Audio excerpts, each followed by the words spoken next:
Oh gosh, that's the wrong one, Pickle.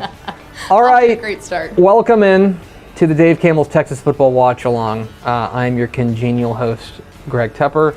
Sitting to my right, over there at the controls. You want to change the thing? Yeah, let's see. Oh wow, you're going full. You get full screen? I can't go any other way. Oh, you get full screen. All right. Well, we know what's up. That's Ashley Pickle. She's running it. This is Ishmael.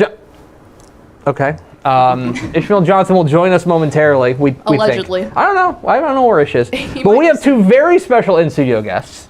Over to my left, on the far side of the couch, he is the head coach of the West Mesquite Wranglers, former head coach of the Mejia Black Cats, former defensive line coach for the Cedar Hill Longhorns. I'm sure I missed like 3 or 4 other things, right? Oh, you're fine. Texas A&M Commerce alum, Frank Sandoval. Coach, thanks for joining us, man. Thank you guys for having me, man. I'm excited. And sitting to his right is the District 5-5A 2006 All-District quarterback, first team, is Riley Dodge. Is that a complete summation of your resume? That's fine with me. The head coach of the South Lake Carroll Dragons joining us as we're getting ready for kickoff at the Palace on Palmer, Austin Vandegrift, and Round Rock Cedar Ridge. We were talking before we came on the air. It's 100% true. You guys actually tried to do like some homework for this game. Like I reached out to you guys like 3 weeks ago. Well, I think it's natural as coaches and leaders that we want to make sure we do everything at the best of our ability. I think Coach Dodge will attest to that. But we might have tried to do a little bit of homework and just make sure we kind of understood what we were talking about. Had to check out Max Preps a little bit. kind of, figure out what we're going. Who's played who, and see if we have any crossover a little bit, and look at the staff. Is there any common opponent? I told you in private. I didn't want to tell you exactly what I did. I'm calling people. I just kind of, so I don't want to say it on air. You're welcome to spill any secrets. It's I'm a little embarrassed. No. But, I might have tried to call a head coach. Listen, I'm just saying, as a journalist and as somebody who does that's our job, is to call and bug, as you guys know, to bug head coaches for information. Like, welcome. Yeah, Isn't it weird? There's my entire job description right there. Yeah. Bug head coaches. All right, it appears so Vandegrift is in white and Cedar Ridge is in the purple there. So it will be Vandegrift kicking right to left. This game, of course, brought courtesy of our friends at Texan Live. Please subscribe to TexanLive.com to watch games all year long. So to set the stage for the stakes of this game, this is a District 25 6A game. We're off. District 25 6A and Cedar Ridge, both these teams are undefeated in district play. Cedar Ridge has the big win over Round Rock, which probably puts them in the driver's seat, but this is their toughest game to date. Vandegrift is probably the favorite here. They are undefeated overall. Both these teams have played one common opponent. Vandegrift beat Cedar Park. Cedar Ridge lost to Cedar Park. So if Cedar Ridge wins this game, they've got to feel really, really good about their position in District 25 6A. If Vandegrift wins it, they still feel very good, but then they'll also have to come out and beat Round Rock eventually. So. Quads, Kevin. Yeah, you see that? Yep. Was that quads to the left? Fumble. Oh! Well, okay. Wow. That is about a dream start for Vandegrift, is first play fumble, and now they're going to take over after one play on the Cedar Ridge 11. That feels bad for Cedar Ridge, I'm going to be honest. Right now I'm telling the defense, freaking bow your necks, 911, let's freaking get a stop right now. I'm usually pretty excited when stuff like this happens. I'm usually pretty excited saying, let's play some freaking defense right now. Thank God we get to finally get on the field. And I know it was one play, but psychologically you gotta get yourself amped. You gotta rev them up. Well, and you're a big defensive guy too, so that probably helps. I guess this is Does weird. That get your juice we have going? defense versus offense here. I enjoy defense. Offensively, you want to take a shot right here. You want to one play score, but we're run with number 0 here. Wide zone. Okay. Well, now Cedar Ridge, their calling card is defense. Their defense is the strength of their team. So we'll find out. And if you can, I'll be honest. Now it's second down here. If you're Cedar Ridge, if you hold them to 3 here, you got to feel you got to feel like it's big doings here. What do you feel? How do you guys feel about? You can't let those offensive guys take a shot on you on the first. This is fight. You two fight. We're condensed a little bit, so you got to be careful. But you don't have a whole lot of space. No, you don't. And you know what you're going to get coverage wise. There's nobody deep up here. Man down here. Yeah. Cutback. Good little cutback. Got a seam. Touchdown Vandegrift. Yep. It's a good play. How do we feel about number 0? I mean, just I'm not a fan. Not a fan of giving them the touchdown from Ryan Shepard, the senior. We don't have one. This is the first time we've ever we've had a kid wear number 1, but it was based off of us running out of jerseys. Oh, so we ran jerseys like skill numbers. So, but yeah, zeros. Yeah, we're gonna hold off on that as long as we can. Ryan Shepard on the touchdown run and extra point pending. Good, and the Stormtrooper uniforms are out front, 7-0. Okay, maybe don't turn over the ball. That feels. Look, give a lot of credit to the Vandegrift defense forcing a first play turnover and really changing the tide. Did he get popped out? Yeah. Or did he just? Yeah, it looked like he just got popped. They ran counter back weak, and I was looking at the formation. I was mesmerized, just Quads. seeing how. Yeah, I was too. I was like, is that quads to the left? Like, okay. Let's I was wondering if there was an Ellie on the backside going. Did they go? I thought that might have been unbalanced, but they just went straight quads. And can we take this time to remind people, too, if you have any questions for either coach that you would like us to ask during halftime, go ahead and start piling those in the He's getting comments. text messages with questions to ask. So we can ask these guys some questions. Yes. Yeah, and so if you've got questions throughout the night, let them know. We'll especially hit a lot of them at halftime as Vandegrift has an early 7-0 lead after forcing a fumble and converting. Now, both you guys are on an open date.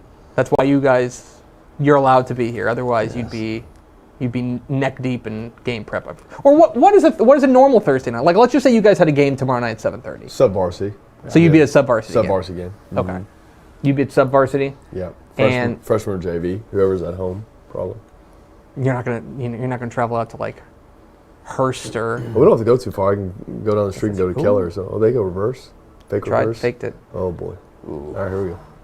Okay, Cedar Ridge. When I'd said to you guys before the game, before this, I was like, if there is a potential for this game to be, let's say, get out of hand, it would be that I don't think Cedar Ridge's offense is built to get into a shootout. They're not built to score into the 30s and 40s, and so this feels like you've got to go on. You got to get something going. You can't go 3 and out here and give the ball right back to them with hopefully get a couple first downs. Yeah. Try to flip the field a little bit, make them drive some.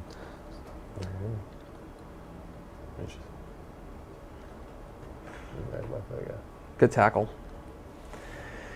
Good tackle in Vandegrift they're swarming. Say that defense is flying around. That is The ball. Drew Sanders.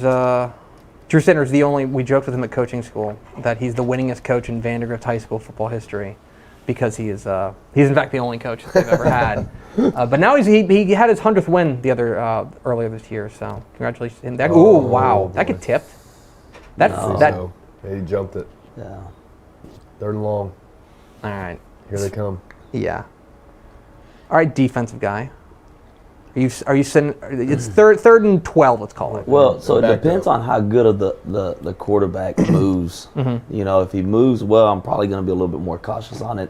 But if I don't feel like he moves very well, it's 3rd and 12. You're thinking screen and draw is the thing that's going to kill you. You want them to throw anything underneath now, so they're going empty. So I'd probably look at the tight end game. Oh, nice shirt, Ish. So you got to draw out of it. There you go. Was it on purpose draw? Or you think Yeah. he was scrambling? I don't know. They were at least running. They had a decent route concept going. So if it was a convincing draw. It was a convincing draw. But Cedar Ridge will go. Ishmael Johnson. Hey, bud. Look at the shirt. I'm off my Yep. apprentice, so I'm not sensitive. Yeah. I mean, we can all hear you. It collectively picks up. It's okay. All right, so 3 and out for Cedar Ridge, and now Vandegrift going to get the ball back in a game that has. Well, this is about as good of a start for Vandegrift as you can hope for. Yeah. They've run 4 plays, and you kicked off, and you're up 7-0. Now going to get decent field. Ooh, yeah. Good field position, too. So their average starting field position right now is about the 25. That the opponent's 25. That feels good. Feels like that. That's what they. All right, let's talk about the West Mesquite Wranglers and where we're at right now. How are we feeling about our Wranglers? Last time I saw you you guys were on the wrong end of a big Longview rally. Yeah. How are we feeling about our Wranglers? And I think we go to work every day. You know, we're trying to get better, and that's the goal. I think our kids are realizing that we're pretty close to being a pretty good football team, and we just got to keep. I told them hard work doesn't guarantee success; it guarantees you a chance at success. So we're just gonna keep working hard and see what happens. Well, and I mentioned that when we saw the team, when we saw you guys against Longview, that like it's very clear like the steps you guys have taken. They may not have materialized quite yet in like the big wins yet, but it feels like you guys are moving in the right direction. I imagine that's how you guys feel. Yeah, I think our kids are trying to play hard. They're giving us what we're asking of them. We just. So I was talking to Coach Dodge earlier. We just got to find a way to put it together, and he knows he's been at good programs, and he knows what 4 quarters should look like. Good coverage. Man, they had that sniffed out. Blocking downfield. Well, they're not going to call it. No, they're not. Ever. Don't worry. They're not going to call it. They don't call it blocking downfield. I promise you. Every official. I love the offensive guy who's looking and for he every admits call. it. That's what's bad. He's like, no, they're not. He even passed me on the back going, I'm sorry. I talk to officials all the time and say, hey, y'all got to watch the RPO tonight because we're not a huge RPO team.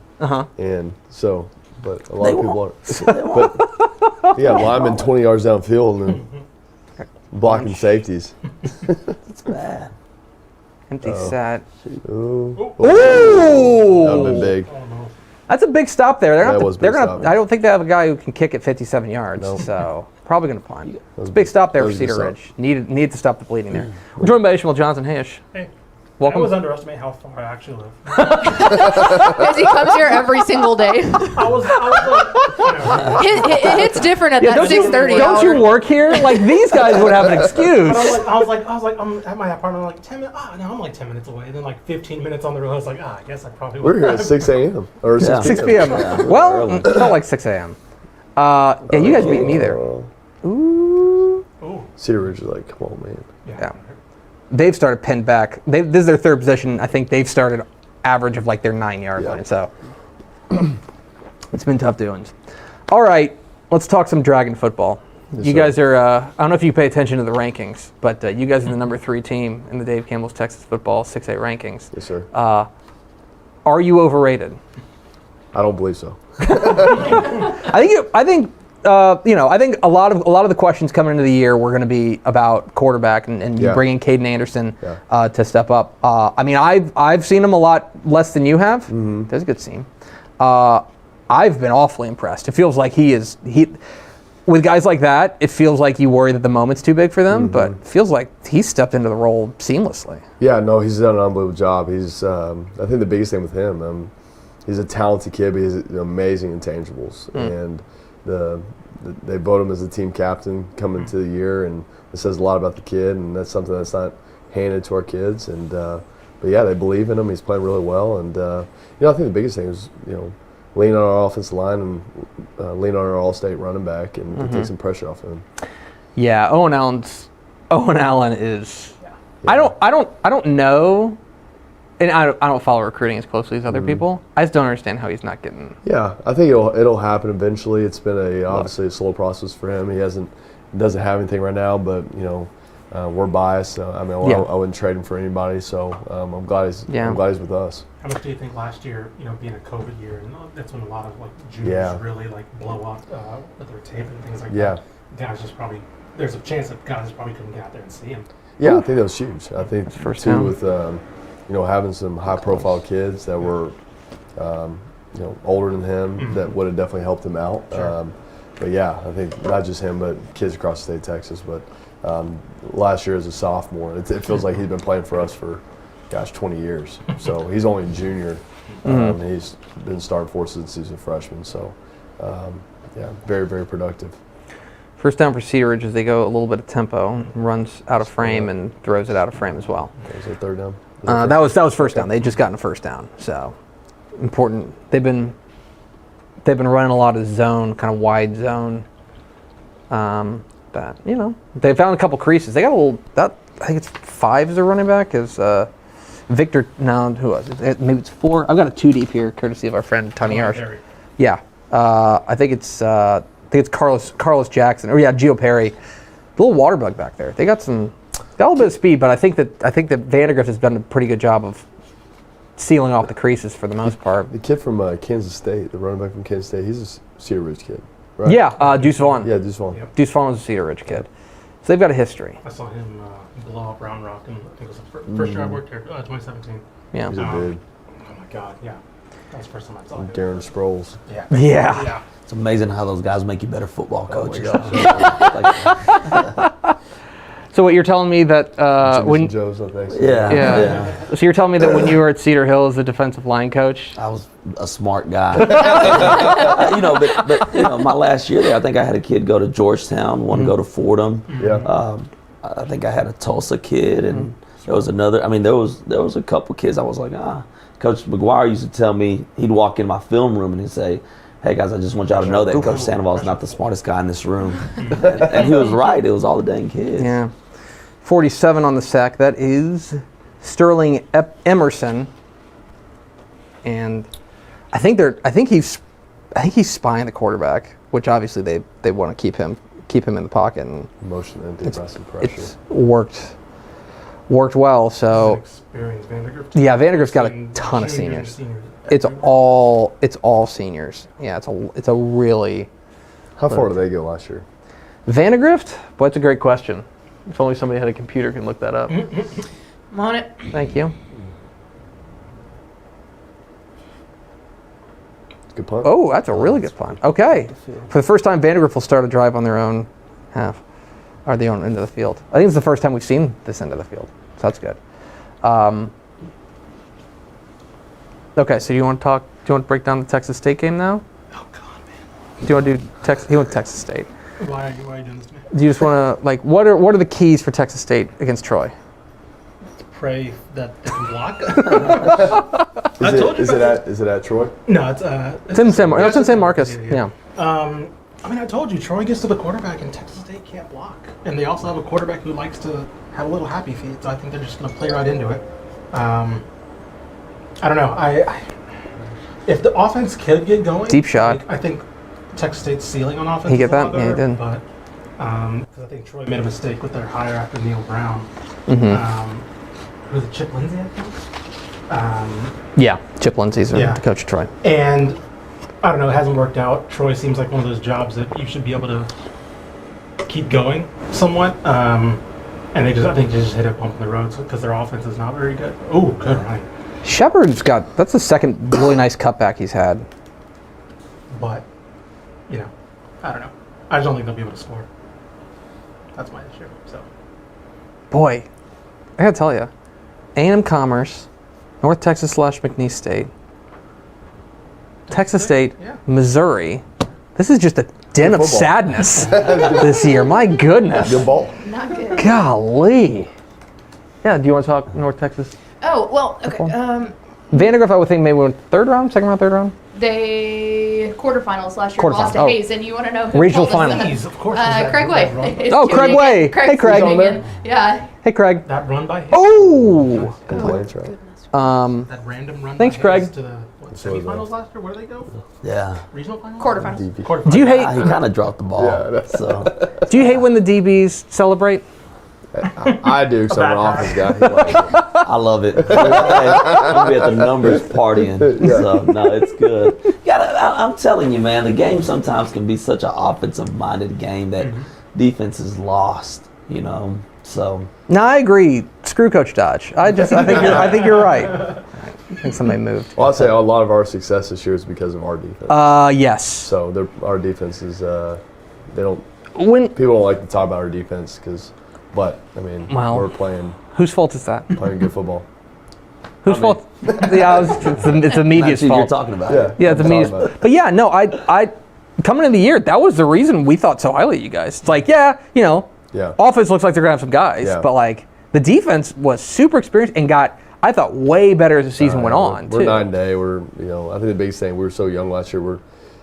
Coach knows, like, defensively, you got to trust everybody, and when your defense is staying connected and everybody understands whose job's what, you're playing fast and being physical. It usually works out pretty well, and that's, right now that's how we're playing. So we're healthy, so that helps out. Yeah. That was third down, I believe. They'll bring on the field goal unit. A little So defensive. the Besides that kicker, first series. Stop now. Yeah. It's hard to stop number somebody when they 30. get the ball on the I know, 12-yard that's line. tough. Hayden Arnold That's not lining what up we for want. a 38-yard field goal. What's his long in the year? It's an awesome question, Coach. Really good question. Many people are asking that question. Kick is up, and it is... That's good. Good distance. No, missed it. All right. Man, I got to tell you, if you're Cedar Ridge... This is a good field position. If you're Cedar Ridge, this is your best field position of the game. You fumbled on the first play of the game, then you went 3 and out, and then you had to, and you haven't been able to get anything going offensively, and you're down 7-0. Yeah. You gotta take feel that. pretty good. Yeah, and you're getting the ball. Is it the Palace? Yeah, it's at the Palace. Yeah, you're a Central Texas guy. Yeah. You should know all about that. Yeah. I haven't been to I've usually gone to Vandegrift game every year, and I haven't been this year. Use the Ritz right down Yeah, there. now you're gonna go to Munster tomorrow. Yeah. Yeehaw! We're road tripping, Don't baby. remind See, me. guys, don't you guys? We are road tripping. He's pumped. Yeah, Pickle and Stuck in a car for 2 hours tomorrow with her. Pickle and Jesus. Pickle and Ish are going to Munster and I'm Windhorst excited for the tomorrow. game. Don't get me wrong. I have not been to a 2A game this year. You all on the call together? No. Well, Just going? She's doing for Bally, Yeah. Yeah. and then I picked it first for the record, and then she just, she glommed onto it. I was like, oh, Munster versus Windhorst, big time 2A game, and then all of a sudden I hear she magically has that game too. So yeah. I'm stuck. You're excited. Children. Let's behave. Mm-hmm. And the quarterback. Ah, come on. Yeah, they got. Yep. They've got Man, there. Yeah. Victor Taylor Jr. in at quarterback, who. Yeah, Receiver. VJ Taylor. So they have him listed as a backup, but he is also their starting receiver. So they're kind of going. Interesting. They're moving some things around. I don't know if there's injury, they just need a spark or something like that. Well, Vandegrift was getting pressure with Yeah. like 4 or 5. So Well, and that was a big question mark. As this one is the Cedar Ridge front going to be able to hold up? There you go. Ball. camera got faked out. Oh, Oh. nice. Maybe that's why. That Oh, was- okay. Something to Okay. 'em. Okay. Okay. Yeah. Keep running that There you play. go. Because that exact pressure was a throw out of bounds. Mhm. The last Yeah. drive. Wonder if you're going to see that play a lot. Stacker receiver. Oh, no. Now they're bringing Liston back in. 7 is their starting quarterback, so that was, I guess, maybe a specialty package. A Wildcat or something. I'd keep running the specialty package. That's their best play of the game by a considerable margin. Look, they're naked. Like they wanted him to throw the ball. You think it was one of those things that said, hey, we're going to do this, but But you can take off and go. you're going to run. Yeah. You're going to run routes, but you just Real keep flush running. coverage right here. Yeah. Mm-hmm. Yeah, I do that a lot in NCAA football. Yeah. I'm just like, you know, you get the quarterback with 90 speed, and you're just Yeah. like, it's all goes, and then it's just like, 04 Madden. yeah, Yes. 04 Madden, just like, yeah. Mm-hmm. And your job is just like that, right, guys? Yes. You Yeah, ask okay. Madden sometimes? Yeah. Yeah, man. I When wish I when could you're do that. when you're on the That'd be awesome. sideline. When you All ask right, they're starting to get a when little you- something you know, cooking here. Ask Madden, it usually worked out pretty well.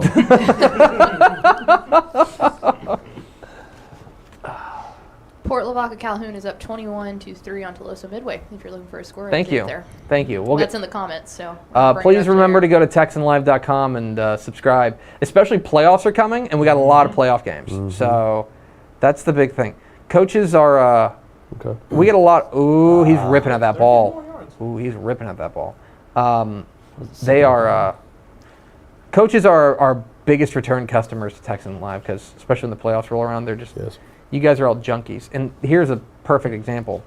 I was late getting here. I was supposed to get here at 6. I got here about 6:10. And these two guys are standing outside, and they were just talking to each other.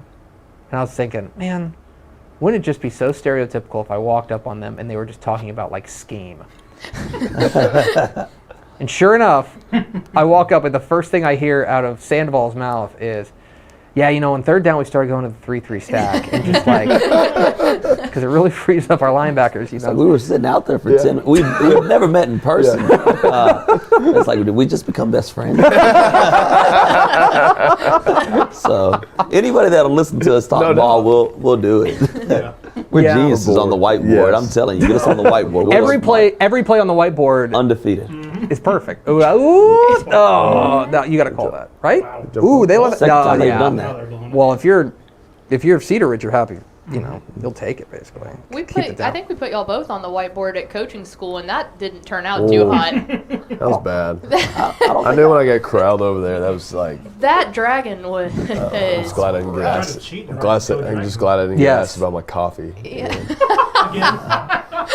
Oh, we have that video saved. Don't worry. I was gonna say, do we need to pull that up at halftime? Let's just go. Actually, just for the sake of this, it is mid-October, and we do at Carroll we do have pumpkin spice. I was about to say the season's no come out. We've been waiting. There's pumpkin That's an spice. offensive guy for you, man. I'm gonna tell It's you. just a little splash. No, nothing God, crazy. no. That's nothing Just crazy. hot and black. Oh, it's hot. That's it. It's hot. It's Just black coffee. I think I'm a defensive guy. I think I'm that's what I've realized I'm here is that I'm a telling defensive you. guy. Y'all not like Halloween? I love Halloween, but See, but here's the thing. I asked you that question at the DFW coaching clinic. Yeah. I was honest. In I could've January. I could have lied about it. You could have lied about it. That's true. You could have lied about it. But yeah, That's true though. If I could have it in June, have a little. Yeah, I'd take it in June. you would have. Yeah, a little. He stopped himself. like, I'm not gonna lie. I just like. You'd have a. Okay. So. Yeah. Meanwhile, it's black coffee for the defensive guy. I get it. Now, Coach, I will give you. Oh, he No. No, Seriously. roast him. My wife likes good will iced buy. coffee. My wife. will Here we buy, go. and every once in a while, I'll be like, man, just let me just taste it, and it's not terrible, but I'm not gonna drink it little every flavor. day Okay. or often. This dude can punt the ball. Yeah, he can. Yes. That's that same. That's at number 5. Tackle. Oh my goodness. Tackle. You know that's Tackle. the thing. That was a good That's job. so smart for kids to understand that you can't block in the back and you're out of Yeah. position. That was a good job. Yeah. Good coaching. Yeah, I think those. Yeah, those. Every time I see a defender or like a blocker throw up his hands like this, I'm thinking you either just block somebody in the back, or you've been coached extremely well to just be like, no, That'd be good I'm not acting, gonna run man. this. Because you see it always developing. You're like, oh, don't. You're just like, Yeah, don't do it. Angle, you're like, do You not. know, everybody sees those highlights on the peel back blocks, right? Yeah. And it used to be okay. Yes. You know, but it's not okay anymore, and they're trying to eliminate it. And you have to coach it. You have to teach it. You know, otherwise you end up getting Yeah, top of that game. drive, they're inside the approaching midfield. That could be back at the 30. Yeah. Full counter. Both teams are being pretty formational. Nice. That's a good play. That was. Hold on, I have a roster. Slater Swartwood on the carry, number 10. Number 10 in your scorebook, and number 1 in your hearts. All right. All right. Do we want to talk North Texas or no? Do we? Okay. I mean, you're the North Texas You made me talk grad. Texas Yeah. State, so yeah. I was gonna say. Yeah. What did Ish say? What's the key to the game? Yeah. Pray. Pray. That sounds about right. I got Marshall tomorrow, and it'll be Where's it at? ugly. Indon. At Apogee. Apogee. They ran 6 Reese o'clock. Beauchamp out there. He's in there now at quarterback. Again, okay, so they are cycling through quarterbacks because he's going to split out to receiver now. He caught the pass. Yeah, Just played before. and I think that is the end of the quarter. So there you go. At the end of 1, Vandegrift 7, Cedar Ridge nothing. We don't have commercials, guys. We don't. If you'd like to advertise here on the Dave Campbell's Texas Football Watch Along, it's Ashley_pickle12 on Twitter. Just tweet her. Yeah. Do we have any- Business lady over here. Do we have any questions from people in the? We comments? do. Rob Hadaway, which is a name that I think you might know, said, "Who does Owen Allen remind Coach Dodge of back when he was playing? I've always thought he was like an Aaron Luna type runner." Yes, he reminds me a lot of Aaron. Just very, very patient runner, great inside zone running back. But I think the biggest thing you don't see, coaches we see, but he's really good in the passing game and in protection. So he's a complete back. But yeah, he reminds me a lot of Aaron Luna. That's a good comparison. Ish, this one's for you. What are your thoughts on Wall versus Jim Ned? You want to talk small school there? Oh man, Wall versus Jim Ned. So I haven't kept up with. We're gonna have Wall highlights this year. on that on Valley. I know about to that. say, We've I got our haven't guy kept up. Manny Diaz out in the Concho Valley down there, Oh, nice. getting some highlights of I've that. not kept up with Wall this year. But You got of course- thoughts on Wall versus Jim Ned? Yeah, I think Jim Ned's going to Oh, win. I think Jim Ned's the most complete team in 3A Division 1. I think they haven't done anything to dissuade me from that. I'll tell you, they. Return most of everybody from that. Yeah, they do, especially the key parts of that defense, and then Wishart, who's the straw that stirs the drink there. That was our 3A cover boy, Yeah, he was. He was just really good written one. by yours truly. Did you write that? I did. I thought I hated it. Oh my God. That's so sorry. Welcome to my life. This is a normal Thursday. They both dap each other up. Yeah, this is another stop for the Cedar Ridge defense. No, it was very good. Now he makes It was very good. It was. I have to, we haven't played an open field one time. Yeah. We haven't played between the 25s yet. Yeah, that's right. It's just understanding where you're at on the, and it's hard to They're teach getting the defense playing kids. good. Like don't field the ball there. You're inside the let it run 5-6 yard line. Take your chances. How do you each feel about your punters? Let's break down our punting situation here. Kickers deserve more love. We love punting. My punter's actually pretty athletic, so I feel really good about him. Yeah, he's probably a better athlete than he is a punter. How many fake punts do you have how many fake punts do you guys have in your playbook right now? I can't say that. I can tell you this. We have 10. You have 10 fake punts? Yeah. Legitimately? We have 10. 10. We're 10 playing, fake punts. We're playing Eaton next week, so we have 10 fake punts. 10 fake punts. And they're all on Hear that, guys? 10 fake punts. They're all on film now. We haven't shown them. By the way, 10 new fake punts. They just installed them today. Yeah. We ran a couple of them this year, and they're fun. The kids love them, but my boss, Cody Groves, our athletic director, I love you. Number one. Number two, he always calls me, and every time he talks, he's like, Frank, you got to do more on punt. You got to do more, but just keep him on balance. And he's right. So we try. He's my boss, so I'm going to try to do what he's asking of me. But we try to have 1 to 2, if not a third one every game, and it just changes. Correct me if I'm wrong, but he's a defensive guy too, right? Yes, he is. Cody Groves was. Yeah. So you guys, defensive guys looking out for each other. I was telling you, you guys. That's when they get their offensive fix, though. That's the closest we get to offense. All I do is Because usually defensive guys are control. Usually defensive guys are more in special. 47. Gravitated special teams. Sterling Emerson having a game. Special teams guys, we meet every Saturday and Sunday, and we talk throughout the day. That is you're right though. Yeah. That's my time to kind of go, hey, because I don't get offense, man. I go in there and I say, hey, don't turn the ball over, no pre-snap penalties, block, Get first downs. and then Get first downs, grind don't up run clock. the ball. Oh, it's a first down. Good job, run it again. Do what you just Do did that again. Yeah. No, I think my offensive guys think I'm crazy sometimes, but it's all right. And I got that 5 in VJ Taylor again. Oh, Deep ball. Chunked it. Is it a good ball? Okay. A little out of bounds. Now obviously, Coach Dodge, you trust your defensive coordinator Yes. because you trusted him with your semifinal. Yes. You were indisposed. I was. You were a little busy. I had no choice. You had no choice.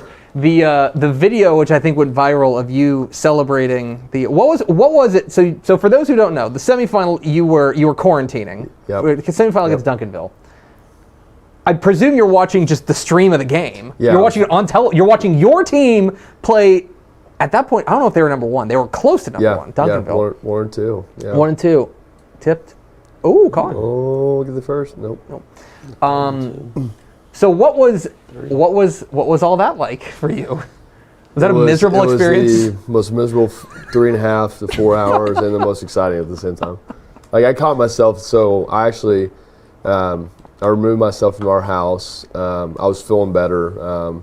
At that point, I actually got a negative test, but it wasn't during the period. But long story short, I went over to my OC's house, and they let me watch the game over there at their place. And at one point, late in the fourth quarter, I caught myself on my knees praying, and I said all types. So like, if there was a hidden camera on me, I'd probably make a lot of money. Ball on the ground. But yeah, that was a surreal time. Yeah, very interesting. The video of you celebrating afterwards, which went viral, was good, man. It's good stuff. I the whole thing. So I'm so excited. Obviously, we're going to play for state championship, and excited for our kids, everything.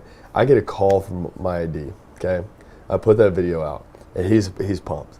Okay, but I happen to be we're Adidas school now. I happen to be wearing an Under Armour sweatshirt, and that's the only thing I got. It's just the thing you threw on from the closet, basically.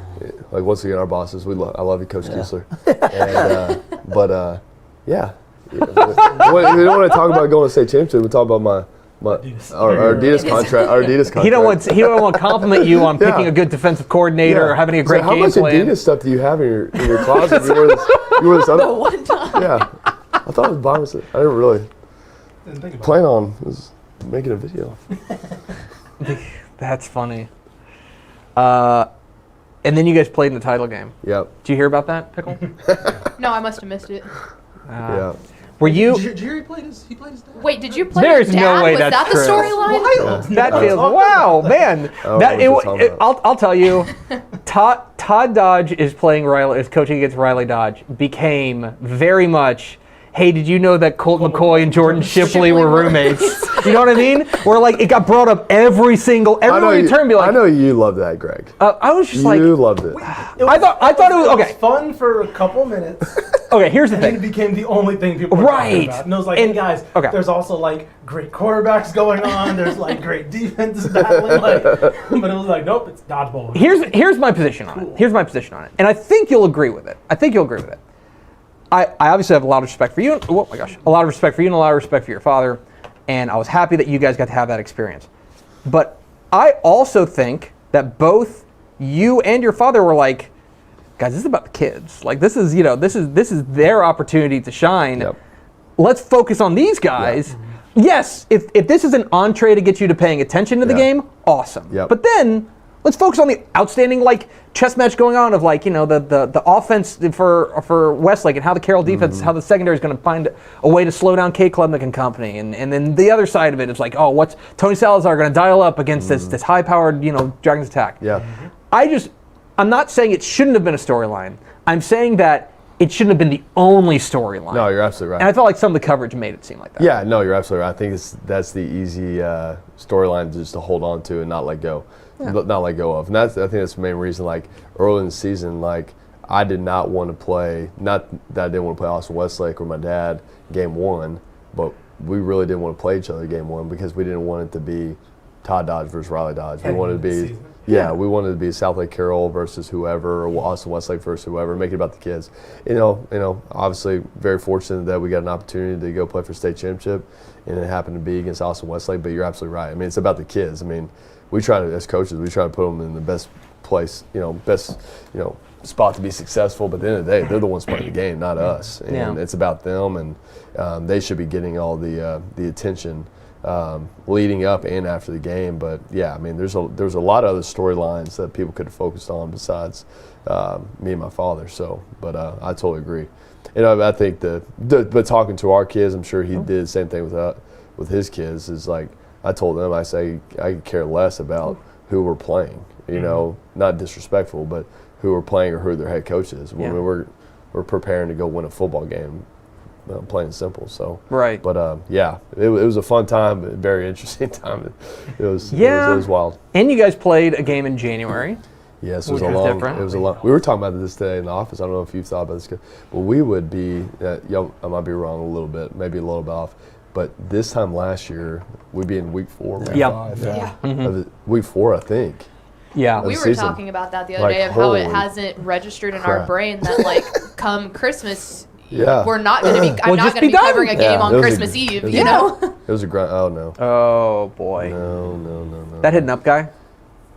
We're in the second quarter. I think it hit 30. Who was trying to block, and that is not what Cedar Ridge needs there. No. That's not now. Yeah, no stop here. Yeah, they've asked a lot of this defense. And according to the defense, they bowed up. But yeah, I'm not. I mean, I'm glad that the UIL did what they needed to do. But at the same time, I'm also excited to finish the 6A Division II title game at about midnight on December 18th. And then go home. I'm excited to not have that January weather out there on the sideline. Here we go. That was too much for me. What a terrible life you lead that you have to be on television. Monster weather to see how big of a jacket it's gonna be tomorrow. Ooh. Oh, shush! You shush your. Let me see. Hold on. Okay, look. It'd be 60 degrees chill at some point. Oh yeah. Okay, listen. Listen. Scarf, everything going on. 68. Oh, she's got the parka. She's gonna have the parka on. Is it gonna be windy? Is the question. Yeah, I know. Okay, the wind is underrated. Here we Okay, go. let me tell you. No. And moved. this guy's in the climate-controlled studio all the Tight end time, moved. telling me, They're not "Oh, gonna you call look it. cool." He Ooh. held on to Should've that. been. Yeah, that's gonna be you gotta be penalty kidding too. Well, Good catch though. Here comes the defensive guy. Let him play defense. That's a good catch. It's hard. It's hard. Well, he did jump off sides before the play, but then they're not. I mean, they're going to call it. This is, they don't call it. I'm just telling telling you. the disrespect for I defense. see it every week going, how are y'all not? I might be an official one day. And I love our Dallas chapter. Y'all do a great job. Shout out to Tasso. There's a shortage of officials. Yes. TASO.org to sign up to become an official. Yes. But anyway, trash the officials now. No, it's hard. It's because I know they got a lot of different things going on. But I know it's hard. But they're talking about it. It's tough. That was kind of a little play action seam there. it was hard to see, but it felt like the kid was kind of falling. They might pick that up. Shoulder into it. No, they're not. Ooh, targeting. Ooh. You don't see. So they're going to run It's going him. to be unnecessary because it was defensive. But You don't see that call very often in high school. Yeah. We've got another Craig Way update here. He said, you can tell Riley that his dad's up 7-0 on Hayes in the first quarter. there you go. I don't anticipate that's going to be much of a problem for Westlake. That's my. Christian Egger hit Jaden Greathouse for a touchdown pass. Okay, so Kid Klubnik's not playing. He is not playing Okay, tonight. that's what no. we thought. We thought there was a chance that because he had injured his non-throwing shoulder last week that he was going to be off. They're going to err on the side of caution against the team in Hayes. Throw to the 6'3", 200-pound wide receiver. Ooh, oh, that's really nice. Nice pancake from 72. Yeah, it's good design. Yeah. Come on, defense. Hey, Vandegrift's defense is doing it. It's Yeah. Hard to do it after turnovers, man. Yeah, exactly. You know, you So have a that's little bit a- of momentum, make them punt, and you give them the ball back. It's like a good long pass. They've been battling. Yeah. They have, and yeah. They And now, really so here's the issue here. The issue here is that Cedar Ridge is going to have to continue playing defense, which they put their defense, I think, in unfavorable positions. And then they're also going to have to get something going offensively, which has not necessarily been their strong suit. Especially, they got to chase, which is not their game. They got. I don't know how much time's left in the second, but they got to find a way to get points on the board before half because they're not. Even a couple positive plays driving down the field, even if they don't result in points. Get in a half 14-7, Yeah. 14-0 at least. At Vandegrift worst, gets the ball at 14-0. half, right? Yeah. And do that. Yep. Shout out Texas A&M Kingsville, a proud sponsor of and a Lone Star Conference rival. There you go. A&M Commerce. Traveled down there one year. How do we feel about Commerce making the D1 move? I'm excited for them. I know they've done a lot of facility upgrades, and I know they're pretty excited about it. It's like with every other transition. I think it's going to take a little bit of time, but I mean, I can tell you the level and caliber of recruit that they're looking at now has changed. So they're trying to get ahead of it. We had their athletic director Tim McMurray in our studios a couple weeks ago to do the announcement, and they were obviously really excited about it and moving up. That's a big move for everyone, not just football too. Like that's real big move for all the rest of the sports. Honestly, that's probably the biggest move. Big doings for all of them. So very excited to see what Commerce can do. Swaying on the sideline over there. All right, you got a little energy going. Swag surfing. All right. Let's get a positive turn here. Ooh. There you go. Got a little crease. Okay. That's You get past 25. Wow. Yeah, get a We're big positive talking. play.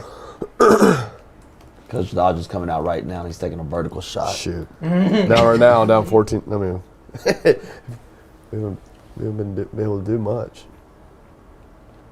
Yeah, this does feel like if you have a deep shot that you feel good I about. can't tell because you can't really tell what they're doing in the back end, but it looks like they're odd. Catch odd. Oh, they're stacked. Aiden Liston, the junior quarterback in. They're sticking with it. Looks like they're playing a little Iowa State. Yeah. 3 safety. Yeah. Robber. That's been the fad. Yeah. Everybody I read like 2 or 3 articles about that, about how like Matt Campbell's defense is like revolutionizing football right now, and everybody's going Texas crazy high school for football in the Metroplex. A lot of people are doing it. A lot of people are doing it, and if you run it correctly, it gives you problems because you are playing middle field close all night, but you can play a lot of too high shell out of it as well, which is problematic. Speed, a lot of So speed. that dude better come down the box and fill the run game though. No, So he's hurt. oh, he's been there about 34 is their kind of big bruising running back. Carlos Jackson. So they need him. Speaking of defense, what is it like? I mean, somebody who's played Coach Salazar's defense. What is it like when you watch? I don't know if you've gone back and watched that game at all. But, what is it like looking back at that game and that defense? Yeah, we go against it every day. So I mean, schematically we do. So my DC was Tony's right hand man for a long time. So I hired him for a reason because I love what they do defensively. I understand the problems he gives offenses, but I think the biggest thing with them, they were very similar to like who we are this year, and they were a veteran group that played for a state championship the year before. And I would say about 75 to 80% of those kids played in the state championship as underclassmen. And they had a Mike linebacker that moved in from the Northeast that went to go play at Duke, and he's probably the best. He's by far the best defensive player we played all year, number 13. Really? Oh yeah, not even close. So I mean, with having good players and scheme-wise, he does a heck of a job. He's been doing a great job for a long time. I think early in that ball game, we traded blows in the first half. I just knew kind of going into halftime, we had the ball right before half. I felt we just, we couldn't stop Cade and what they were doing in the run game.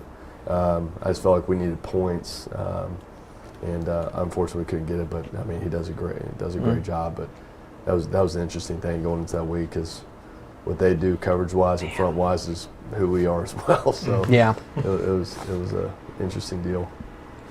I'll tell you, watching Vandegrift, they their defensive line is just a bunch of they're not huge. Nope. It's a bunch of flat bellies who just kind of active. Yeah, they're super active. They get up, they shed blocks well, and then they just go. A lot of movement up front. Flow to the football, and it's like.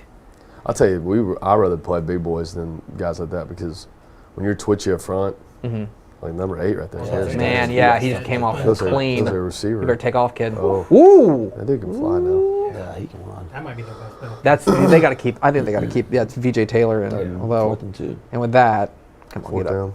get up here, man. There you go. Yeah. All right, what do you do right here, Coach? Come on. How much time's left? I don't know. Probably about 6 minutes left in the second is my guess. We got to punt the ball. He's gonna be slow to get off the field, but I'm gonna use one of your 10 fake punts. Yeah. One of the 10 fake punts right here. You're gonna deploy. The 10. You drew up 3 of them that you're gonna run next week. It's weird. Yeah. I thought that was odd. 2 of them are really good. You like those 2? Yeah. They're really good. Yeah, so if the Eaton coaching staff wants to come to the building at Dave Campbell's Texas Football and go look out on the sidewalk, they can see the chalk. They're playing right now. Oh, they're playing right now? Oh, okay. I didn't check in on them. They're playing Killer Central. All right, so now, Coach Sandoval, you guys run an odd front up there, and I know that can kind of be like arguing Protestants versus Catholics with odd and even front. Yeah. Do you want to make an argument for the odd front? I'm typically an odd front guy. We're actually talking about that. We're probably doing a little bit more even front stuff this year than we have in the past. A lot of it's based off personnel and bodies. We have bigger D-line type kids.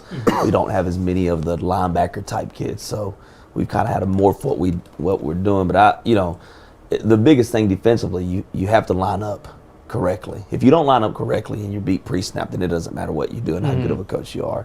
If you can get your kids to read their keys, that usually helps a little bit as well. But 4th and 2. Got it. Okay. Sam Robinson rolling the dice. It's all good, man. If your kids believe in it, you believe in it, and you're fundamentally sound, it works. I mean, because I've come across defensive guys who are like they're odd front guys, and they're just like, over my dead body will I go to an even front. This is the only way that defense is meant to be played. It's the way that God intended defense to be played. It sounds like you don't subscribe necessarily to that. No, I don't. I just want to get some stops, Oh, okay. An update. We have about 4 minutes left in the second. Good. we know we're working on getting clocks on Texan Live. Okay, TexanLive.com. Subscribe. There you go. There's your sales pitch. Right here, are you speeding up? Are you slowing down? 4 minutes left. Well, they just burned timeout. They had 2 left, I think. I'm probably playing normal. I'm playing normal ball right now. Yeah. Second and short. I might think about, if you're feeling comfortable with your run game, might think about taking, if you feel comfortable with the shot, take a shot right here on second and short. They've had 2 positive run plays in a row, you know, and you're looking at it going, all right, well, it's probably going to be 4 down territory. Yeah, 4 down territory. Yeah, because you're not going to punt from there. Yep. You know, get a formation to dial something up. I mean, for Carroll, this is like 3 possessions. 4 minutes is. You guys, this is a tempo. This is. We're not going as fast as we used to, but we're playing. We're playing out a lot of. We're playing with a lot of 11 and 12 personnel this year. Oh, he got free. Okay, that's the same guy. 47. It's Sterling Emerson. He's been the player of the game so far. He's been unbelievable. He's been call that kid for participation without a helmet on. No, surely not. We had that happen this year. Did you really? Yeah. For what? One of our kids' helmets popped off, and he just kept playing football. And they called a flag. They got a penalty because it was a 15-yarder. Because he was. I'm thinking, he's going back in. He's participating without a helmet. He got his helmet pulled off. Yeah. So it's going to be an offensive penalty. They call him an offense. Yeah. Win for the good guys. Win for the good guys. Win for the good guys. I do love offense. I just hate defending offense. It sounds like you love offenses. I told somebody, I said when I die and come back, I'm going to coach offense. I really want to be a good offensive coach. We talked about flipping staffs during the bye week and see how that went. And let the defensive guys run the offense? Yeah. So we did that yesterday as part of it. Yeah, we did, 10 minutes of, in Cedar Hill we called it JoJo Circus. So just whatever. So we sent all the offensive kids to defense with the offensive coaches. Yes. Oh, okay. And we flipped it. So the dang defensive guys, the first thing they do is, in literally 30 seconds, they installed quads. Yeah. And threw the fast. they threw the fast to one, and they're like, boom. Yeah. And it was actually a really good play. And then what's crazy is they go, tempo, tempo, tempo. They line back in it. He catches the ball, looks, and runs quarterback power. And I'm like, that took y'all 30 seconds to install. I was like, y'all might need to coach some offense. Okay, yeah, maybe We're you guys start comparing notes here. Yeah, right I was now. going to say. Maybe we need to start including you in the meetings. We made the skill players be offensive linemen. Okay, yeah. So we flipped every. It was just Big boys had some fun. Yeah, listen. They're still talking. Oh man. This is We're backing up now. the penalties are killing Cedar Ridge right now. We're in a good situation. As a former offensive lineman, probably my finest athletic moment is the time that I got to catch a touchdown pass in practice. when they let the linemen run deep routes. Time, man. They carry you off the field. Yeah. It was like Rudy. It's just like Rudy, except my movie didn't suck. That's what I'm saying. That's right, Danny Davis. You're right. Rudy sucks. Rudy's a bad football movie. Coppell Cowboys. It's a movie. We'll get into Coppell versus Carroll in a minute. You're a Notre Dame fan? Yes. I was always Catholic. Oh. Yeah, well, me too, but. My grandma was really Catholic. Blame it on Granny. We were a Texas household growing up. My grandma always had a soft spot for Notre Dame. My aunt hated Texas, so she only rooted for Notre Dame. And so that's why. When I went to college, I stopped rooting for Texas because I went to Texas. Sure. And so I stuck with Notre Dame. So. Okay. Long story short. Yeah. All right, I did not know this. Yeah. We've worked together for like half a decade. You know that I tweet about Notre Dame at times. Yeah, I just thought that was because I don't know, they were on. Uh-oh. A little buffering. I think me and Brady Keene are both. Shout out Texan Live. Brady Keene's brother went there. He played in the band. Oh, nice. I thought it was just because he was Irish, but. Because he was Irish. There's Yeah. Ashley Pickles behind us fixing the stream here. I'll signal that. See, and I know you want to be a weather guy, so this is what I'm trying to do here. That's job security. Yeah. Oh, mine, all right. There we go. All right. And there we go. Whoa! Oh, it's a We missed the punt. I was like, oh, Wow! Oh, aggressive. It was fourth and 30. Fourth and 30. Wow. Fourth and 30, and they're going for it. I want to go that They're quick. running free. Oh, man. I do think there was a, I think it was must have been 3 or 4 years ago with the Chiefs where they ran it was last play of the half, and it was the first time I'd ever seen, like, instead of running like the deep shot Hail Mary, they ran like the load screen to the left, where it was just like, yeah, it's like everyone's back up against there, and then they like dumped it off to Kareem Hunt, and he had like 4 guys out in front. Wasn't it against the Cowboys? I think it was against, yeah, you're right, it was against the Cowboys. Right, I'm sorry, I'm not a Cowboys Right fan. before half. Yeah, right before half, yeah. Golly. And they scored on it. Yeah, it was like they dumped it off to Kareem Hunt, and it was, I've always thought, that seems like, and shout out Galena Park North Shore, when it works, but like, it feels like that's a better play than the Hail Probably a Mary. little more high percentage. Yeah. It probably is, right? Because a lot of things have to go right for Hail Mary. A lot. We got 2 minutes left in the half here. Thank you, Timekeeper Pickle. That's what I do. Other than delivering pizzas, this is my other job. I was going to say, Oh, deep Boy, shot. this is a kill Deep shot here. Deep shot. nope, incomplete. Can't tell. We were just like watching the reaction of the kid. Yeah, I know. Pops his head back and like, all right. Can you, this is an honest question, the can you white text the copy. Texan live camera guy and ask him to zoom out a little bit? I just like a good zoom out. Yeah. Yes. Get the wide copy. Yeah, there you go. I'll take an end zone shot of this. Yeah. You know? Could be all love that 22? zone. I love that Oh, zone. God, yeah. Best shot in America. That's one thing that I wish we started doing. Like in college, we trade all 3. Yeah. Like, why not just trade end zone as well? Yeah. Wide tight end zone.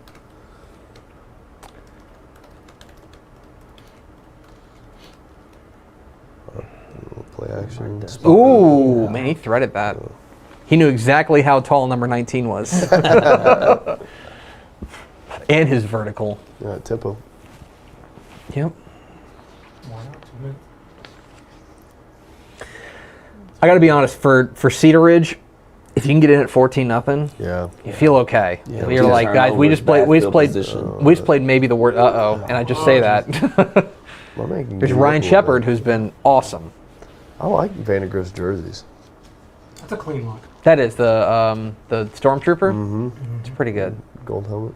Even their helms are simple. Black. Yep. I mean, just black with silver helmets. Or some black helmets. Viper's a strong mascot, too. Deep shot. Oh, got him. Oh, Ooh. dark.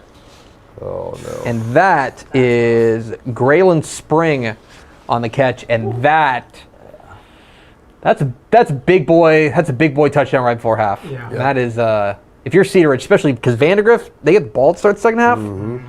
This is danger zone, as they say, for Cedar Ridge. Big time play, big throw from Braden Buchanan. Okay, I've got a question because I'm always curious about this because obviously I talk to coaches heading into the locker room. Do you When hate you're- sideline reporters when they come up and ask you Also questions? that, yes.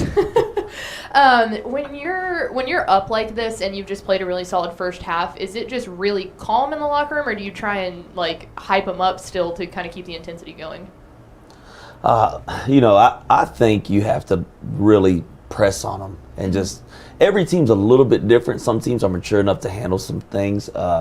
I can tell you right now, we'd probably go in there and hammer them going, we're not doing this, we're not doing this, we're not doing this.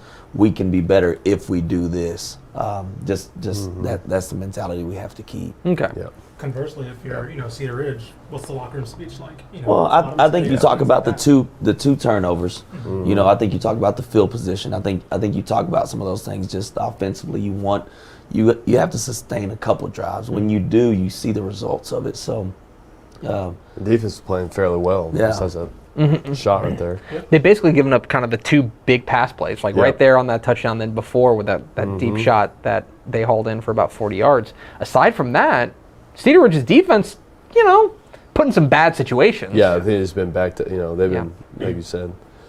Vandegrift have not had to drive the length of the field yet. Yeah. Which So if you're Cedar Ridge, you're probably talking like, all right, first things first, stop and score. Stop and score, get this thing 21-7. Yeah. the drive at a half is crucial. Yeah. For Cedar Ridge. And also for Vandegrift. I mean, obviously, but They can step on the throat right there. That's the biggest thing you're preaching as a coach. Trying to go up 20-0 if you possibly can. Not a fan of the squib. I hate the squib so much. I hate it so much. They just probably killed 10 seconds there from squibbing it, so it's probably a good move. That's bad. Wrong. Nobody likes This is the type of squib. energy we need in our bad. This is what I'm liking. But you did. I mean, you did. And look, we don't know. There's probably under a minute left, and obviously the context matters because your defense has been dominating this game. But it's like also you gave him what, potentially 15 yards of field position in a normal It's on situation. the 30-yard line. It's not terrible. If they fair catch it, it's on the 25. Keep it coming. Coach Dodge. I don't like the squib. I don't want to get in between you two. We're gonna go fight after this. I don't like the squib. Yeah, I think that I think they're like running out. we haven't squibbed much this year, but we have in the past. But especially this situation. But Do you have like 10 different squib kicks? we do. We have like What about? Are you going to talk about the kickoff, the surprise onside kick? Yeah, the surprise onside kick. we're gonna watch that on Texan Live next week. Okay. There we Little go. pub as well. Yeah. Clip that one. Josh, clip that. That's a promo. Yeah, the problem that I see. Well, okay. Ooh. I was just about to say Can you that. hurry? Yeah. Can you hurry and take a shot? Let's go, boys. Does it? Something. Let's Let's go, go. boys. Timeout, maybe. Let's take it. No, they're going. Get that playing. Not a ton of urgency here. The problem I see for Cedar Ridge is that like they have not shown any real ability to pass consistently. Is that the half? That's the half. They were just letting that thing run out. Yeah. Okay. All right. I don't. I would've- situation. But I would have gone up there, like, spiked it, see if you can take a yeah. shot. Yeah. I feel like they had it. They At had least one in their pocket. Yeah, at least one. See if you can go and take a shot would be my guess there. But that's why they don't pay me to think. All right. It's halftime here on Dave Campbell's Texan Live. Vandegrift and Cedar Ridge. We're your halftime entertainment too, by the way. Because we're not going to, can't show them. We can't show the bands. And by the way, I guess we should tell people, if you subscribe to TexanLive.com to listen to the bands, we appreciate you and we love you very much. But there is a reason we can't show the bands at halftime, and it's because We show them. We cannot play the music we because show of them. copyright issues. Yeah. So yes, you can see them. you can see them, but we cannot we can't We- listen to the music because of copyright issues. Really? Yeah, like Not gonna when lie, South I Lake didn't Carroll's know out there that. playing Yeah. Uptown Funk. Sometimes, we Good don't. jam. It's a good jam. Not wrong, but some people actually don't care. Some of the composers do, so it's easier just to exit all of Unfortunately. it, so we don't have to deal with lawyers. unfortunately, yeah. All right, what That's is kind of the goal. We don't want to do that. all right? Yeah. All right, let's now get you both in trouble. Oh gosh. Let's talk about the halftime length. How long do you need for halftime? How long? I'm saying let's trim all the fat. The bands have taken the week off. They're not there. The bands are not an issue. Go to the How rock much and you say- go in there? How much time do you need? So the best we've had all year was we were supposed to play Keller on a Thursday. Had to flip it to a Friday because of the weather a couple weeks ago, and bands didn't show up obviously because we were still in school. We played at 2 o'clock on Friday, but we had 10-minute half. It was awesome. The 10 and a half. 10-minute half. See, El Paso has it Because I figured think out. too, like We love bands. Shout out to the bands. Yeah. They're wonderful. Yes. We We love our need bands. you. Yes. We love you, Within bands. bands. Yes, Yeah. this is a band guy. Yeah. Dude, I'm telling Well, you. I think for like selfishly, you're thinking about football. Yeah, is I'm thinking like, from football perspective. For us, sometimes like as a coach and a kid, like you're sitting around and you can over process things a little bit, Mm-hmm. and so like how quickly can we get back on the grass to put it back into action? Mm-hmm. So, but yeah, I'll tell you, it felt when we didn't have our banner or drill team or cheerleaders on that felt weird. Yeah. Keller, and they had everybody. Oh, did they? Oh yeah. Did I mean, you we played go to the on locker campus. room? I Or guess did you that's right. Did you take a knee in the end zone? Huh? No, we went back in for like 2 seconds. All right, you got it, guys. Go. Let's go. See, I'm the opposite. I want longer. No, I don't want longer. 28 is fine. You want the but full I 28 just, because I want to go in there. I want to talk to our kids before. I want to make sure they're hydrated. I want to make sure they're eating something. I want to make sure. I want to be able to talk to both staffs. I want to be able to, I want to be able to do all those things. I will say it's a little long. I could probably do 24 and be fine. But What's it in college? In college, it's 15, I think, right? It's about. No It's way. only Is that right? Pretty I sure. guess that's right. It's only one NFL band. seems quick. NFL's NFL's really way quick. Maybe it's 20. I'm always maybe it's 20. in because I college. follow because I like swim in the high school football soup. Yeah. I'm always struck by like how quickly NFL like gets back Yes. to like, oh, that's it. Oh, that So, halftime show's over. El- Also, their Yeah. breaks are longer though. Yeah, it's true. Yeah, Oh well, the media. Oh, the yeah, commercial breaks. that's true. El Paso has it figured out. They have the away team band play before the game, and then they just have 20-minute half times. It was great. It's a great call. So We went to you El get, Paso, it was beautiful. yeah, it was. I Yeah, was we there went. twice. It was the Socorro band played before the game, and then the El Paso High band played at halftime, and they played. They had like a 20 It's only 20 minutes. minute halftime, in and out, done. It was perfect timing. All the got back fans to are that. there early too, because they all the visiting fans get there early because they want to watch the bands perform. So it's like it got everything moving a lot quicker to kick off a game too, Yeah. which is really nice. So they do it right after the teams leave the field. Yeah, basically Okay. teams leave the field, and then you're in there for what, 15, 20 minutes? Yeah. And Yep. they give that 15, 20 minutes to the visiting band. and then you're It's good. awesome. It It's really was good. Elite. They're Everybody's- also kicking off Mountain Time. Yeah, also Mountain Time, which is, I love everything about El Paso except that. That's my one note. Except Mountain Time. My one note, if they can move Yeah. just into God's time zone, then we're good. Just move that line a little bit out there. I mean, come on, it's in the same state. Yeah, it's the same thing. Same state. Yeah, Same yeah. state. All right, do we have any questions from the peeps? We sure do. Let's give you a moment to be a fan here. What is the most fun you've ever had at a game as a fan? 'Cause I'm sure it's hard to turn off coach mode. As a fan. Oh my gosh. I think anytime I go watch coaches I've worked with or, people like that, I enjoy it because, you want to see them have success and have fun. It's always fun when I get to go to my buddies' games and just watch them and just, root for them and cheer for them. You kind of get to, I think I just enjoy that probably the most. Yeah. No, I agree with that. It's been a long time since I've been to to a football game or a basketball game as a fan, just because. Is there a way, I guess that's my question. You're watching this game, and obviously you don't have a rooting interest for Vandegrift or Cedar Ridge, but is it just you're watching this through coach brain? There's no way to turn it off and be like, I'm just sitting here enjoying a football game, having fun, It's just you're sitting here analyzing and being like, man, you got to get that block right You gotta there. go to hockey for Yeah, that. yeah. Just Yeah, turn it yeah. off and enjoy the environment. Yeah. I think it's hard not to, but I think we're in this profession for a reason because we just love the game. So we're always interested in what people are doing offensively or defensively. First comment me and Coach made is Cedar Ridge comes out there, they open up the first play of the game, even though it fumbled, they open up in quads with tight end attached. So you're like, well, that's interesting. Yeah. So I think that's just what we do and what we do all day on Huddle. day. So I think it's hard to detach sometimes and be a fan. I would love to, honestly. Yeah. Sometimes, my wife will sit there and watch, and Valerie, she'll sit there and we'll watch the games, and I'll be like, you can't, you gotta spill that, or why is he not blocking? And I'm talking out loud, and she's like, why can't you just watch the game? She's like, yeah, he made the tackle. I'm like, it's a 7-yard game. Actually, that's yeah. And I just, man, it's hard. I wish I could sometimes. I can't. Your wife, are you impossible to watch a football game with your wives? Yes, I think my wife is watching right now, so I'm gonna give her a hard Shout out time. Mrs. Dodge. She's an Aggie. And shout out Miss Valerie too. She's an Aggie, so she's feeling good about herself. But Well, she is walking. She's doing the Vince McMahon walk around. You know what I mean? I worked at A&M for a hot minute, but so she's at we're at football games all day, little baseball games all day with our kids, and we get back and watch the Texas OU game, and then watch the Alabama game or A&M Alabama game. It was halftime, and she didn't realize that they were playing, and so they turns it on, and she's like, "Is this an old score?" I said, "No, this is going on right now." And so now she's all bought in. So what she is labeled at A&M, she's called a 2%er. So she's kind of in, kind of not, but when things are going well for the Aggies, we're in. Yeah. And so I told her, I said, "Hey, let's pump the brakes. Let's understand who we're playing.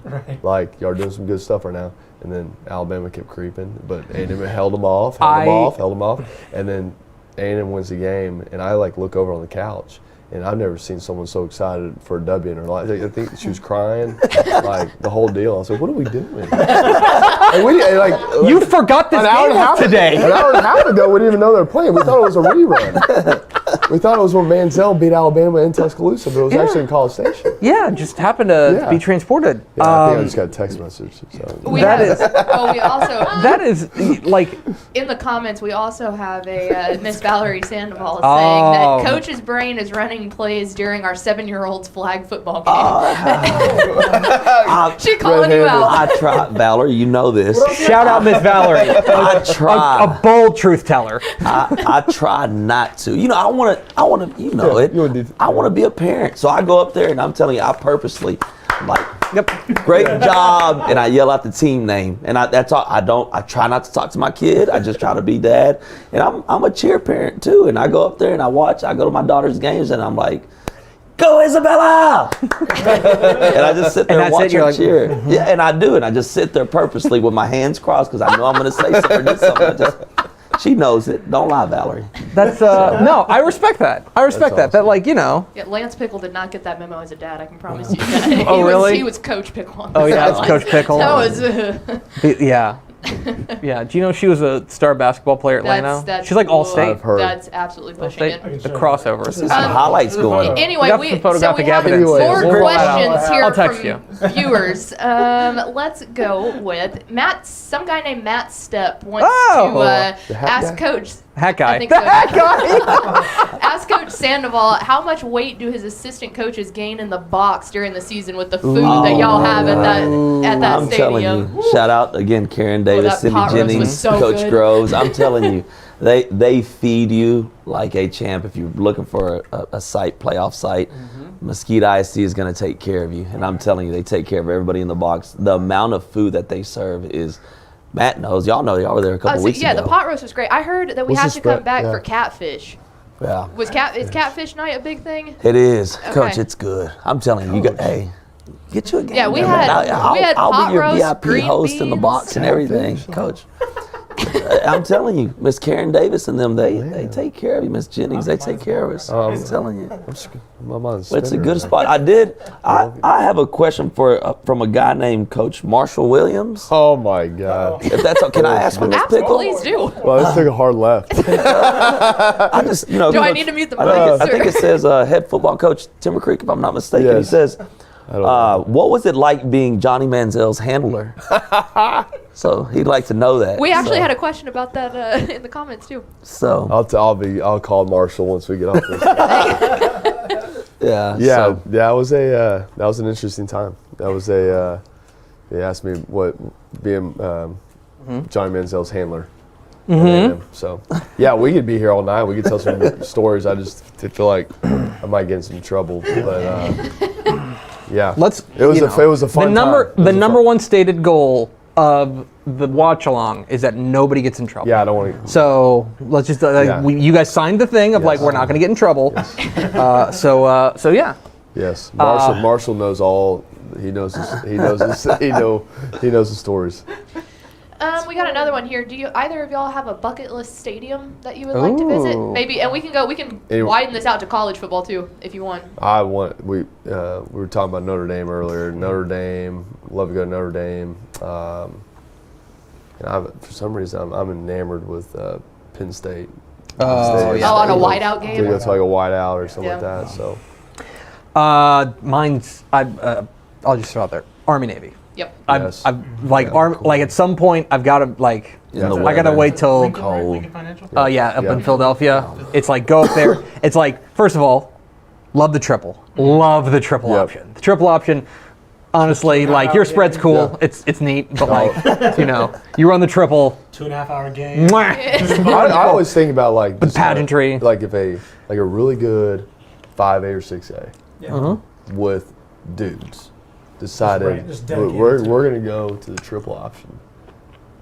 Like as a defense guy, would that like yeah, I mean, it's got to be run the right way. Yeah, you don't see it a whole lot, so it's always a little bit harder to prepare because you're playing on a Friday. Really, you get 3 days of practice, and your fourth day is really like Duncanville. If Duncanville went to the triple, but again, man, you have to run it the right way. It's like with anything else. You can have dudes, but if you don't run it the right way, it doesn't matter. And if it's run the right way, it's so. Army Navy's my A1 bucket list, like that's good. the football experience. I'd love to go back to AT&T again and play there. I mean, it's just there's nothing like it. There's nothing like it. You know, every coach I've ever, and both you guys have coached at AT&T Stadium, and I think that people don't necessarily appreciate the fact that, like, in many respects, and people clown on Jerry Jones and stuff like that, and it's fun. Everybody likes doing it. But that stadium it's the home of the Dallas Cowboys, but it was also kind of built for high school football. Yeah. Like, he talked with high school football coaches when they were building it and saying, what do you guys need? Yeah. And that's why there's so many locker rooms. Yeah. Like, there's 6 locker rooms or between 4 and 6 locker rooms there. Unbelievable setup. And so it's like you can go in and out and stuff. And it's like that type of stuff. And anytime I talk with a high school football coach who has played there, they're just like, that's just like, that's just heaven. You know what I mean? It's like the most amazing place to play a high school football. So we had a rule is, don't let Coach McGuire catch you looking at the big screen. And I'm telling you, hey, so Stephen Limley, the DC, is like, hey, you know, he got a real raspy voice. And he's like, hey, Sandy. And I'm like, what's up, man? He goes, let me talk to you. And this is like a Sunday. He was like, I'm just going to tell you, don't look at the big screen. And I was like, why? He's like, just don't. I was like, yes, sir. Like, okay. Hey, guess what I did? Yeah, just down here. Eyes down. Ears down. Anytime Coach McGuire was talking to me, I'd look down. I was like, I found out after the game that apparently they were waiting for a replay, and Coach Limley was like, wait, I'm looking at the replay, and Coach McGuire got on him for not being engaged in the game. Yeah. Not that Coach McGuire would do anything bad or mean or malicious. But let me text and see if I can confirm that real quick. We had something funny like that happen. Like, we were playing DeSoto a couple years ago, and I think it's like, I don't know if there's a penalty or something like that, and the camera was on me, and the one of my guys in the press box was like, hey, and I was talking to the quarterback. I was talking to Quinn, and he's like, Coach Todd, you're on the big screen. And so I just like naturally, like when he said that, I did that. Like, really? And I'm like looking at myself, I'm like, oh! And it was like Scooby-Doo. You know? I was like, oh! Like, nobody has ever looked good looking up at themselves on the screen. He's like, cover your mouth. You're on the big screen. I go, should have waved at yourself. Yeah. And be like, oh, hey, oh my gosh, look at this, we're here, wow. You start yelling at your wife, hey, I'm on the screen. Did you see that? Yeah. Take a picture, hurry. You're like, Mom, take a picture real quick. Hold on, let me get my phone out. I'll take a selfie with it. That's great. Hold on, I'm texting Joey The McGuire. best picture ever. So I've become good friends with the Carthage staff. And so Scott Surratt, my OC was at one point his OC at Carthage. There's a great photo. I gotta send it to you sometime, Greg. I think I don't have it on my phone, but it's at the end of one of their state championship games, like the million that they've won. But it was one the last 3 or 4 years, and it was a blowout. In the very end of the game, he's on the sideline with his cell phone, just checking Twitter. Yeah, That's a big flex. Oh, it's a big flex. That's a big flex. Yeah, that could be any of them. Yeah, I mean, those. Yeah, you said Carthage State Championship blowout. I'm like, that could be. A lot of them. Goes down the list. Yeah. The one last they haven't year. Played, they haven't played a ton of close ones. That was I talked with and I'll just. They're unbelievable. I'll just air his. Yeah, they're a machine. I'll just air his dirty laundry out here. But I talked with we talked with Kevin Hoffman at Mart. Yeah. A couple of years ago, they played Groover in the title game. Okay. And they ran out, and I want to say it might have been 56-0 at halftime. I mean, it was bad. And I called up with him at coaching school the next year, and I said, Coach, what was halftime like? Like, what did you guys talk about at halftime? Because we were talking about, what do you do? How much time you need at halftime? He was like, are you kidding? That was the best halftime ever. we were like, oh my gosh, we're going to win a state championship. What was going on? All right, wow, we're up 56. Yeah, that's gotta be a good feeling. Yeah, I imagine being up big at halftime in a state championship game is coming in the locker room. It's 0-0. Yeah, 0. Reset. We can do better. Players are just, what is that? Nope. We scored on every possession. Yeah. It's been 8 3 and outs. Yeah. I mean, like, Coach, what do you? It's like I have my career high. that's usually yeah, exactly. That's usually when you chew the coaches' butts out. Yeah. Oh, and yeah. You put pressure on the coaches, going, you better get your kids to come play the second half. Yes. Otherwise, yes, that's great. Yeah, because I'll tell you, if you're up 56-0, Yes. the only worst thing would be Oh, my if it's 56-49 with 3 minutes left in the game. I want not the getting back on that bus. Hey, give me the left. challenge though. Give me the challenge. Hey, I'll do it. I'll figure it out. I promise you. All right, what's that? What would you say your favorite football movie is? We brought up a. Rudy. No, don't even. I know that's why. I like talking about pumpkin spice and Rudy. Uninvited to the next watch along. Uninvited. Does the longest yard count? Yeah, that's a good football movie. I think it's funny. I probably, The original. probably. Unnecessary I can appreciate both. Oh, shout out North Roughness. Texas. So North Texas Good State. old Necessary Fouts roughness. Field. Necessary roughness. Our boss Adam would love that. Yeah. answer. No, that's a great one. We had to watch that movie For a movie. we did movie reviews a couple of years ago because like this is a serious Yeah. workplace. Yeah, Little Giants was great. Before the Big Shot last year. Yeah, Wasn't yeah, that's right. it It was before Gestures Broadly, and we were doing movie reviews, and our boss suggested, "All right, let's watch Necessary Roughness."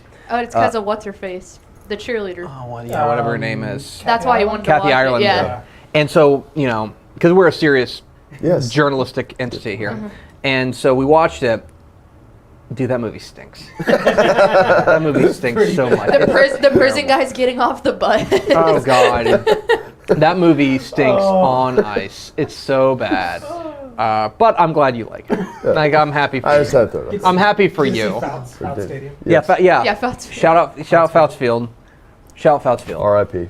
I love it. That's a park right Friday Night now. Lights movie for me. Yeah. Friday Night Lights movie. That's mine. Our Little Giants review was a lot of fun. Little Giants is I good movie. related to the kid trying to hype himself up in the mirror, like flexing. He's like, Giants. The annexation of Puerto Rico Oh. is the most overrated play, though. come on. It is. All the annexation of Puerto Rico is the fumble rooski. That's all it is. But he It's a didn't- fumble rooski with like But laterals. he didn't know football, so he called it something that he didn't know, which is the annexation of Puerto Rico. New history. Come on. Appreciate- You're thinking way too hard about it. appreciate the I presume a craftsmanship. Disney film. I presume that's a Disney. No, No? it's not Disney. Is that not? That's No. one of those like Rick, I mean, it's Rick Moran. I don't know. What was That's some not- of that's not Disney? kids' movies? I don't know. Let me see. Little Giants. This is not Disney. You're listening to live coverage of us looking up whether or not Little Giants is a with two state champion head coaches here. The Big Green. Warner Brothers. The big that's Football. a football movie. It's a football movie. It's a Warner Brothers movie. Okay, in my face. Oh. That is, however, God, what's the guy from Married with Children? Ed That's- something. It's a villain in the brother. yeah, the brother. What's his name? Oh God. Ed Jeez. something. Ed O'Neill. Ed O'Neill. That's This his is best going role. great. That's his best role. Good That's job, his best Barry. role. He was excellent. He basically plays Barry Switzer. He plays Barry Switzer. Like- He plays Barry Switzer. That's exactly right. All right, you got another Little question? League Barry Switzer. Or just people yammering on in the comments? What is your favorite thing about leading a program? Ooh. Being the head guy. Oh, yeah, because you guys have both been assistant coaches before this, and now this is your second head coaching Yes, job, sir. and this is your first head coaching Yep. job. So, the best thing about being the head guy versus, being a lowly assistant. I think for me, it's the impact I can make on the kids. I'm making an impact on the kids. I know I am. I'm making an impact on the campus with the staff and the teachers, getting all the coaches and the kids and the administration and everybody understanding what a championship vision looks like and working the plan. I think that's the best part other than the kids. Just being around the kids, you talk to them and they dream just like we sat in their chairs and we dreamed and just being able to talk to them and go, man, come here, let me talk to you. Like, let me tell you how I got here and talking to them and the impact you make with them. Because they, my DC, I like to coach defense and I take drills over at time. And he was like, man, when you tell them like they do it to a T, it's just, and it's just a different relationship. And I cherish that. Yeah, I totally agree. I think I love the challenge of the front end, and then where we're currently at is selling a vision to your staff, getting buy-in. I think at the forefront from your staff, and then once your staff buys into your vision, and we're all connected, we're heading the right direction. Then now we can go lead these kids and sell them the vision, and we can all buy in. And one thing that I stole on the first year was I was listening to Scott Frost's press conference at Nebraska when he first got the job. He was talking about no fear of failure. Like, we want our kids going 100 miles an hour, playing fast with not fear of us screaming or yelling or curse them out. Like, our job as coaches is to be master teachers. Like, if I don't have a coach on staff that cannot teach in the classroom or on the grass or in meetings, then we just don't have a great coach. And so we take a lot of pride in being great teachers on and off the field. But our kids, I think the biggest thing is like selling your vision to kids and watching that journey of the buy-in, which is a lot of fun. And the Adidas gear. And the Adidas gear. The Adidas gear. Three Sharp Life. Two proud Adidas partners. Yeah. If I don't know if Riddell is still around. If they want to be a Dave Campbell's Texas football sponsor, then we would wear the Riddell gear, right? Old Riddell shorts. Yeah. I was New Balance at one point in North Texas. Were you really? Yeah. Yeah, Oh like, yeah, that was wait, before. wait. We got the Nike deal. We went New Balance, Under Armour, Nike. Do you remember?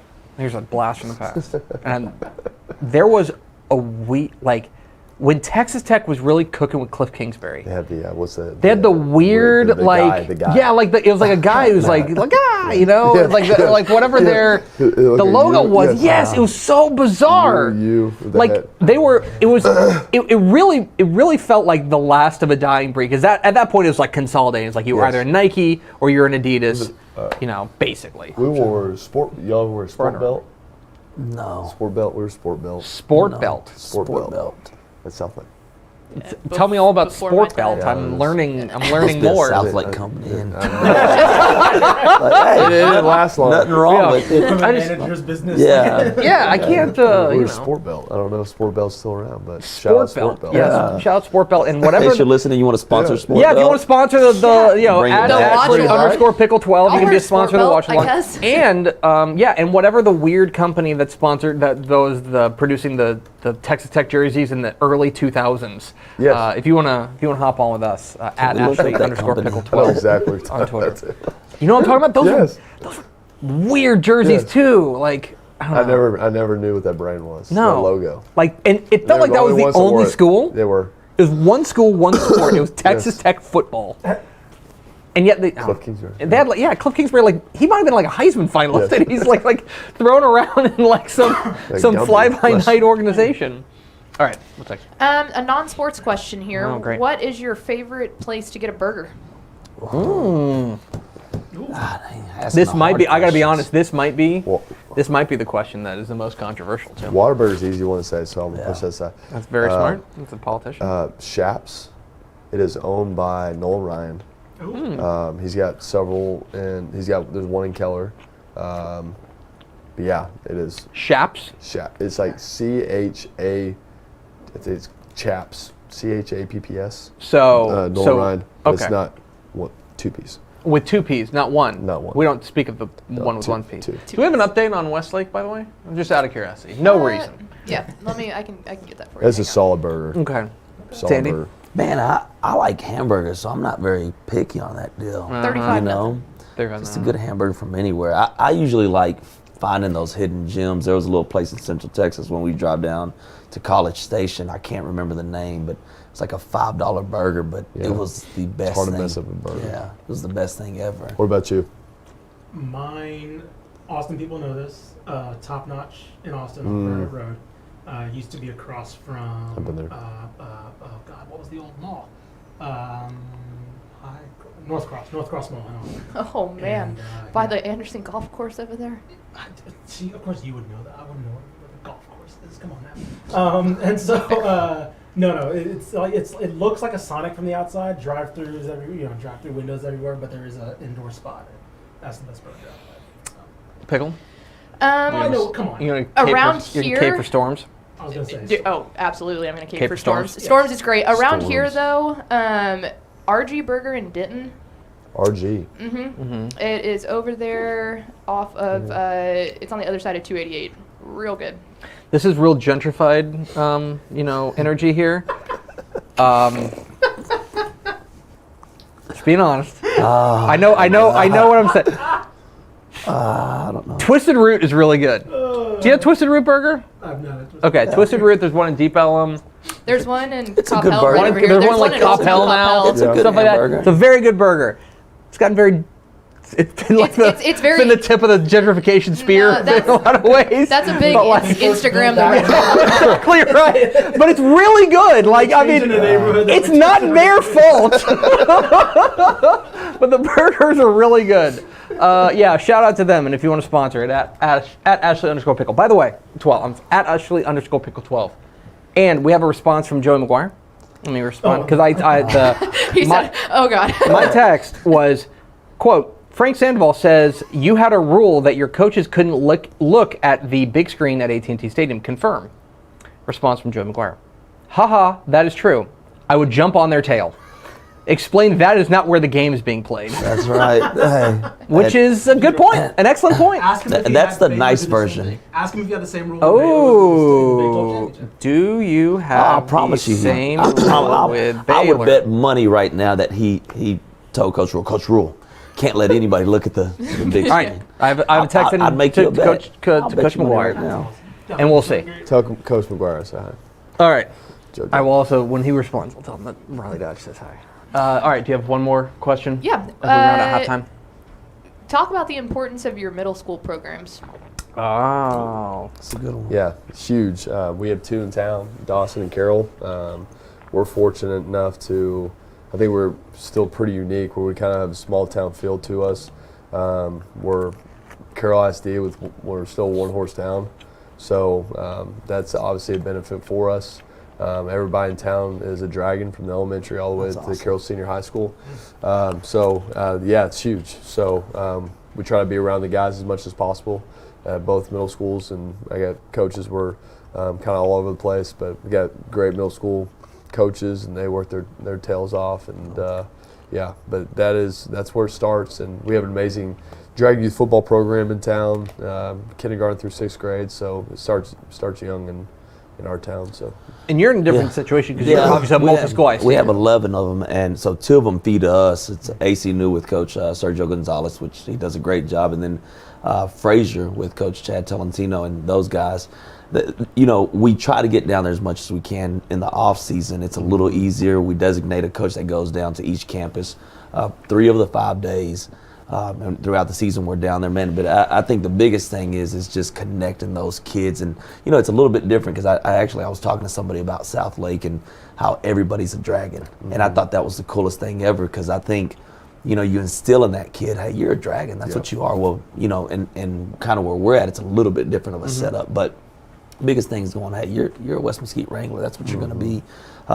But man, just try to get down there, get involved in whatever capacity. I'm on the sidelines on Mondays and Tuesdays, giving out water, high-fiving kids. I mean, and the staff is down there, and we try to do a good job of just being around because, again, they got to get to know us and feel comfortable. Yeah, I think the biggest thing, too, is like we're busy and we want to be around those kids as much as possible, but you want them to walk around like a couple of years, like when they become freshmen, they don't want to see Coach Sandoval for the first time. Yeah. Or Coach Dodge for the first time. Like they want to make that connection. Like I've actually had a conversation with this guy where I've actually seen him come sit on the sidelines and cheer us on and been involved with us. So I think that's huge. So the first time you're not seeing him. So and then from like a practical perspective is like I go back to when Kenny Hill took over for Johnny Manziel, kickoff here. Oh, little onside kick. Ooh, yeah. Don't hit him. And he took over and they played, I want to say it was a Thursday night game at South Carolina. And he carved up South Carolina. I mean, carved him up. And everyone's going crazy. That's when he got the Kenny Trill like nickname and all this. Everyone's going crazy for Kenny Hill. And I'm sitting there watching this game and I'm going, he has literally been running these same reads since he was in 7th grade. Like the exact same reads. Makes a difference. Like it is. And it's like, so this is him rolling out of bed. Just, yeah, sure. That's why I throw it. That was, and that kind of stuff matters at obviously the high school level and the college level. Yeah, no, it's huge.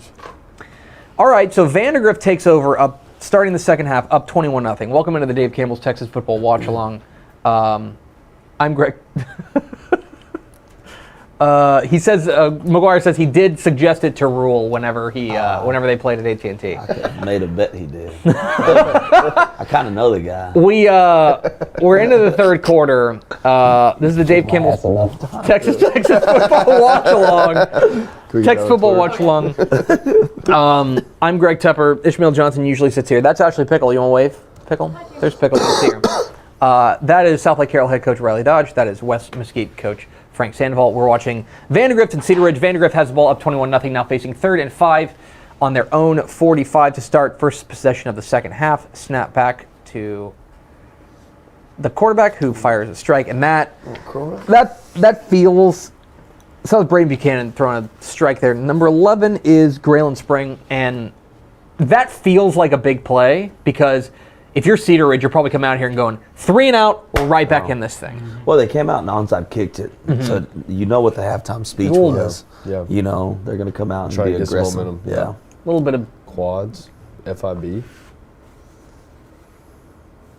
weak side counter. Yeah, and if you're Vandegrift, the what's interesting about this is the difference in how big your playbooks are for both these teams. If you're Vandegrift, you can kind of do whatever you want offensively. Like if you want to take a deep shot here, sure. Especially 2nd and 6. Okay, sure. If you want to take a deep shot, anything you want is open. For Cedar Ridge, every time they have the ball, like it feels like the playbook is getting a little bit more narrow because of the 21-point deficit.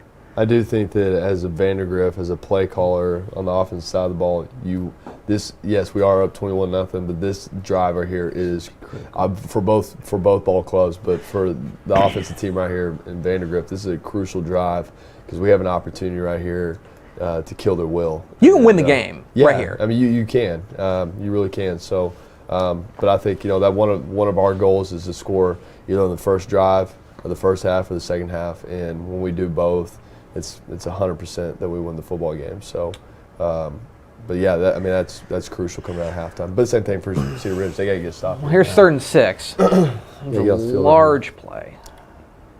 They're gonna blow it dead. 3rd and 11. How many plays do you guys script to start a game? What's all right? I don't script. I have more of like givens, like plays. More plays like we have a decent idea of what we want to do, like in the first couple series and get in the flow of things. But I've been around staffs that have scripted like the first 8 to 10 plays, and my brain just doesn't work like that. One bad play or the momentum of a game or something, it completely changes. I think me and my offensive coordinator, we talk about it all the time, but I think you know what they're going to give you on certain formations. You line up to it, and then there's every once in a while you go, okay, we've seen this on film. Let's formation it, see what it looks like, and we'll come back to it if we like it. Well, there's your stop. They ended up going super conservative on 3rd and 11, and you would presume Vandegrift will bring up the punt team. Are you playing good enough defense to go for I it? think we're playing good ball. It's 3rd and 4th and 7. 4th and 7 rather. Kicking all night, so yeah, I bet they'll quick. quick kick this. He's been kicking all night. We'll play defense right here. Especially the way your defense has been playing, and Cedar Ridge hasn't really had a whole lot of answers offensively. Well, in my face. Smash out. Got it. Oh, good play by 30. Big. This is the best field position they've had all night. Yeah. Miles Brophy, the junior for Cedar Ridge on the defense there, knocking it away at the last minute. They had a guy, and he closed quickly on it. Trick play. We need some mo. I'm telling you, I'm probably telling the offense, run a trick play. You're going a little razzle-dazzle here? Well, you see how Tepper worked out for me? Yeah. You remember? Oh yeah, I know. We were at halftime of his game against Longview, and he goes, "We're gonna run a trick play, and if it works, no, you said we're gonna call it Tepper." And I said, that one's not going to work. That one's not going to work. And it ended up. I knew. I was like, man, you're jinxing yourself on this one. Okay, in the play Tepper's defense, it was the biggest play of the game. It was. The problem is that it was a reverse pass, right? The Wranglers. Reverse pass, and it was intercepted and taken back it's to like. It's 21-21. We're in a game, a very competitive game against a program that we're trying to make a statement on. We're driving down, and we're on the 25-yard line. It's 2nd and 3 after a 7-yard completion. We set the same play up. I feel bad. So, I feel bad. I feel like you should have named it. Yeah, like step. Next time I'm going pickle. Pickle. Any of that would have worked. If you named it Tepper, you did it to yourself, man. You're right. Yeah. Look, my only goal in this job is to get the Tep and Step logo on a bunch of the big play cards. You know what I mean? I'm telling you, when I was in my previous school, I'll send you the file if you need it, Coach. The superintendent's wife the superintendent's wife, she had kind of jokingly said, "Can I call the play?" I said, "Yeah, sure." Okay, so she thought I forgot, so I presented 3 plays to her. I said, "Pick whatever play you want." She came to my office. She goes, "I want that one." We get the ball on the -2 yard line, backed up, and I said, "Call the play that the superintendent's wife called." Hey, the kid broke 3 tackles, 98-yard touchdown. What? I promise, I got it on film. Let's go. 98 yards. I literally looked at the stands, looked at my superintendent and his wife, and went, "Hey, guess what she did?" That's a 5-year deal for you. Oh, I was in. Yeah. Sign it. Hey. You're signing it. We might have got an extra set of uniforms or something, but Yeah. But guess what I did week 2? Week 2 we did the same thing. It was a negative loss. She never got to pick another play. It's tough. Like a -4 yards. Coaches have short memories. Like, never mind. Cancel that one. Play doesn't work. That play doesn't work. Yeah. Never worked. You see a lot of people do this right now. Yeah, Everybody's convincing yeah. it. It's a copycat, dude. Everybody it this is. kid run. Man. That kid can run. He can run, but he decides. Yeah, flag. That might be holding, but So the whole the thing decline is you're condensing everything, and then as a defensive guy, why would you give him the space back? Exactly. You know, our DB coach, I think, tells our kids, like, hey, his butt wanted to be down there, keep him down there. Like, we're not going to give him the grass that he wants now. Yep. You know, like, if you want that grass line up like that. Exactly. Yeah, you're seeing a lot of that right now. But you're absolutely right. It's We do. We'll squeeze sides. I've messed around with it a little bit. Yeah. Widen them, you know. More of a week-to-week deal, but it's not a... Well, people, that apex defender where 2 and 3 are exchanging things, if you widen them and they don't respect that, then Yeah, if you're going to treat it the same as our normal splits, then we can play out of it. yeah. So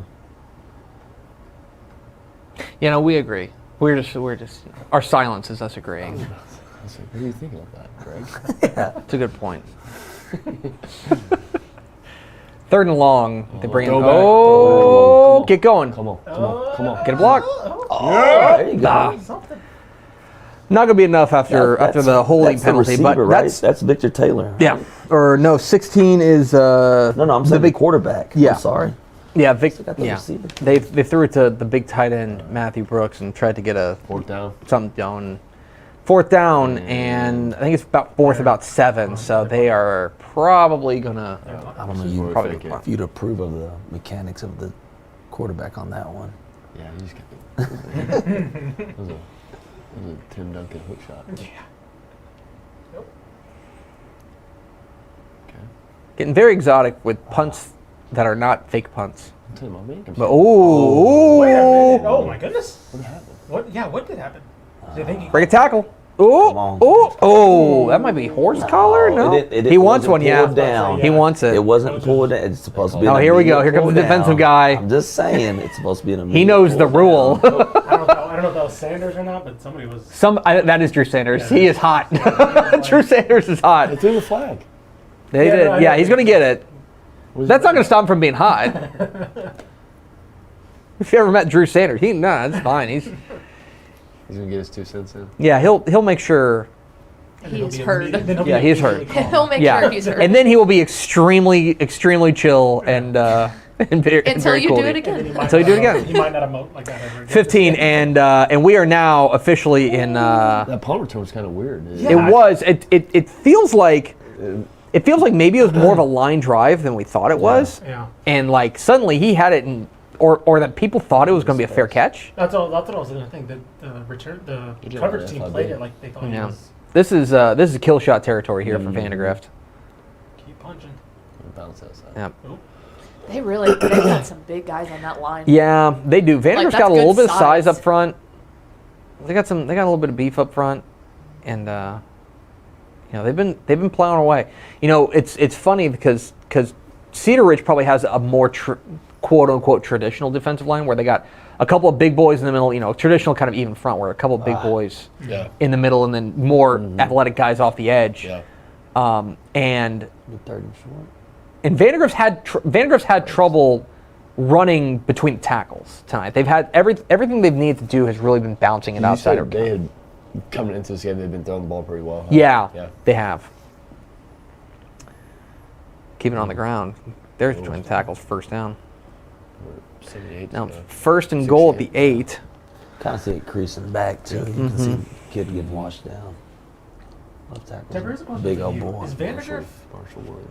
Do you think Vandegrift's the best team that hasn't had that breakout state run? Yeah. Because like they're always Yeah. they're going on about what, 10ish Yeah, years there's of being about a 10 or program? 10 or 11 years, maybe a 10 or dozen 11 years, being a yeah. Program. For a while there until Cedar Park's state run last year, they were kind of the best team in the Leander area. For a while over Cedar Park. And I think they're long. Hold up. Okay. I thought 72. Yeah, I thought I was about to say- Yeah. Third and goal and for then one. I think that Longview State run was Yeah. the longest run. Yeah. It was a regional or semifinal. I couldn't remember. They made a regional final last year against right, Buda they did, they Hayes. did. And yeah, they've always kind of been on the door. Oh. There we Oh. go. The hardball choo-choo train. Tackle over? No. Line this thing up. Here comes some power football. Let's go. They're gonna throw. They're going to throw it. Because I said that. Just a little. Open.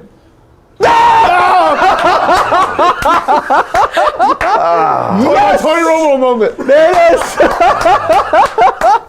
The touchdown catch for Landon Thomason. Hard play. That is On the tip. line it up in power, run a little go. play action. Let's go. I didn't seem to enjoy it as much as y'all. I'm sitting there The going, defensive guys be like, You no! see it just like You see it unfolding, and you're seeing the leak of the tight end. Everybody's hands collectively went up at the exact same time. Oh, perfect. What a moment. As y'all's hands went up, my hands It's went like, up. no, they went up, just not as far. That was terrible. Oh, good play call. Great play calling. Got him off balance. And 28-0 Vandegrift. They look like they are in command of this game. Oh no, we've got Greg Tepper play calling genius coming in the comments. Oh!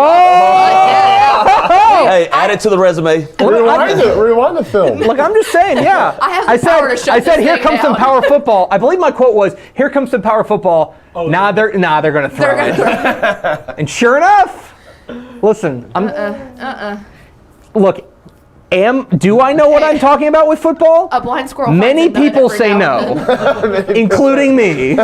But yeah, hey, I nailed that one. How about it? Like I said, a blind squirrel finds a nut. That's every now exactly and then. right. You miss 100% of the shots you don't take. Wayne Gretzky, Michael Mike Scott. Scott. That's all I'm saying. We're gonna get a touchdown here. All right, so 28-0, Vandegrift in control. But yeah, I don't know. I mean, to me, Sam So is one of those yeah. coaches that's like always has them competing, always has them making a run of some kind, Well, and they're always like, oh yeah, they're pretty good, and then all of a sudden they make it the semifinals last year, or the regional finals last year, and like, oh, they were that good? so they are. They just catch you off guard. I don't have my Computadora in front of me, but I'm fairly certain they're going to go to the. I think they're going to go to the Division II bracket. I can look up their. I know this great website that will tell me, TexasFootball.com. That'll Take the tell 5 me. yards every time they kick it out of bounds. You just take it. Instead of re-kick. Tell me what the enrollments are. Years ago. No, not that, you dum dum. I think they've gone to it. Haven't they gone I think they've gone to one before, but let me see. Yeah. So they are the playoff teams right now are likely to be. Just give me the ball. So they're going to go D2 because Round Rock's going to get in the playoffs, and Cedar Ridge I still think is going to get in the playoffs. They're 3-0. They're going to finish with 1 or 2 losses. They're going to get in the playoffs. So they'll go to the Division II bracket because both Cedar Ridge and Round Rock are bigger than them, Right? and it would take. If Stony Point were to get in instead of Hutto, then they would get in. But Get it on the 25. that's a big game this week. Stony Point Hutto. So As long as Hutto wins that game, which I season think average, I think is that like they around will. 26, 27. Yeah. Which No, is- I'm sorry. That's fine. Yeah. It doesn't matter because there will still be 2 teams bigger than them. Anyway, neither way. They're going to go to the Division II bracket. If you look at Region 4 in 6A Division 2, I mean, we've talked a lot about Brennan, but they could go to Division 1 and may end up being that way. I believe that Westlake is going to go to the Division 2 bracket this year. Do you have any insights on that? Oh, So that's the problem. The problem for Vandegrift is that at some point they're almost certain to run into Westlake, and Westlake is that's being liquefied. Yeah. And so that's where I see the problem. And so that's the thing is that they What need round would they be last accepting? year. I don't have it off the top of my head. I would have to look that up, which I can, but I'm lazy. And so they would run to Westlake at some point.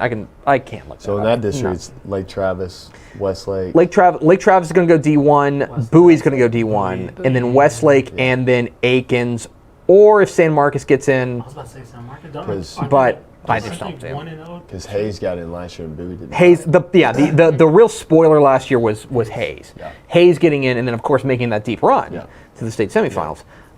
That's what really kind of threw things off. So, really for Vandegrift, the problem is, I hate to say it, last year was really their chance because last year, they ran to Hayes in the regional final. That was, in my opinion, now Hayes was cruising that. They were really good. That was their best chance to make it to a state semifinal. Probably. Now they would have gone and played Katy. And Katie ends up in the D2 bracket. And Katy is a murder machine. Yeah. And so that's problematic. And they were a murder machine last year. Whoever comes out of Division 2, they're going D2 this year. D2. So right now we project Westlake and Katy. Another punt for Cedar Ridge. We project Westlake and Katy to go D2. Oh, and Katie's going to be D2 again? that's almost same thing. I don't know if they're just overrunning it, but that's the same thing. Looks like he's shot out of a cannon. We think it's going to be Westlake and Katy. Right now, if you were to ask me, it would be Westlake and Katy in the semifinal, which would be That's a dope. banger of a game. That's Dope. Yeah. That would be That's. exceptional. I am ready for that. I am extremely here for that kind of stuff. I like good football. So, a matchup of, are you kidding me? A matchup of the state, last year we had a matchup of the state champions, right? In the semifinals, Westlake and North Shore. We'd have the same thing except in the Division 2 bracket with Westlake and Katy going at it. awesome. That could be fun. You guys are going D1. Yes, we Almost certainly. You guys were always the least of the top three. You were the least likely to go D2, but with you should have been cheering harder for Timber Creek last week against Byron Nelson. Yeah, that's my boy. Yeah. Boy Marshall Williams. Yeah. Um, Did you scold him? I did not. He's going to get turned around. They're going to get turned around. They're a lot better. They're Yeah, already. He's done a great job. Our district as a whole is Deep shot. Ooh, deep shot. Ran by him. Ooh. I thought he was chasing. Oh! I'm on your side there. All right, here we go. Come on. You can't do that. Oh. That's. Did he have it? Can't play defense, man. I was about to say, did he have a chance at that? I just don't. Like he's throwing in a double coverage. say, Like double he's getting coverage. I think you got to know the context of the situation that that's situation. And we love our officials. They are not beyond reproach. That's rough. But that feels like something where maybe you keep the flag in your That was pocket. a late call. My Hey, opinion. wave it off. Are they? Well, it would be a 15-yard penalty, and they were throwing it super deep. So No, I was pointing at him. or offense. Wait, Or oh, offense. Confusion. Defense, no, never mind. They get him 15. That's rough. That's a tough one. Yikes. Yeah, you guys were. I have a question for them. Pastor, when it comes to DPI, spot foul, 15 yards. 15 yards. I was just about to say, like, what the NFL, like, that is. No, that's That's cool. rough. Yeah, It's the most. No, It's- if you did that in high school, Oh it'd my be- gosh. Because you're going to see so many PIs. It's the most punitive penalty in sports. Yeah. Like Golly. pass interference in the NFL is the most Yeah. punitive. Like I can go make a dirty hit yeah. and be a 15-yard penalty, but I accidentally let's grab the receiver's shirt Yeah. and pull him down a little bit, but that's going to be a 50-yard Well, gain. I do think That's one thing I'm happy with, and we can get into NFL rules talk here for a moment. They want to take this deep shot. Oh yeah, they won it in this game. Nope, No they can play. reaction. The end zone, yeah. That's why I think that officials you see them call a lot of holding, and a lot like pass interference feels like the last only, like if it's the only option we'll call pass interference because they know how punitive it is. They know how much it like can impact a game. I mean, it can be the biggest offensive play of a game for some teams. Is if you're throwing a deep ball and it's and you interfere with them 45 yards down the field, it's a 45-yard play. Yeah. Why not throw a 50-50 ball up there? Go back. I mean, well, heck, go back to. Ooh, I like that route concept. Oh, he got it. intercepted. That's 30 again. I don't know why he did that. Miles Brophy, he was the one who broke up that fourth down pass earlier too. So, excellent play there. Running trick play, man. Running trick play. It's something. You go back to that A&M Alabama game.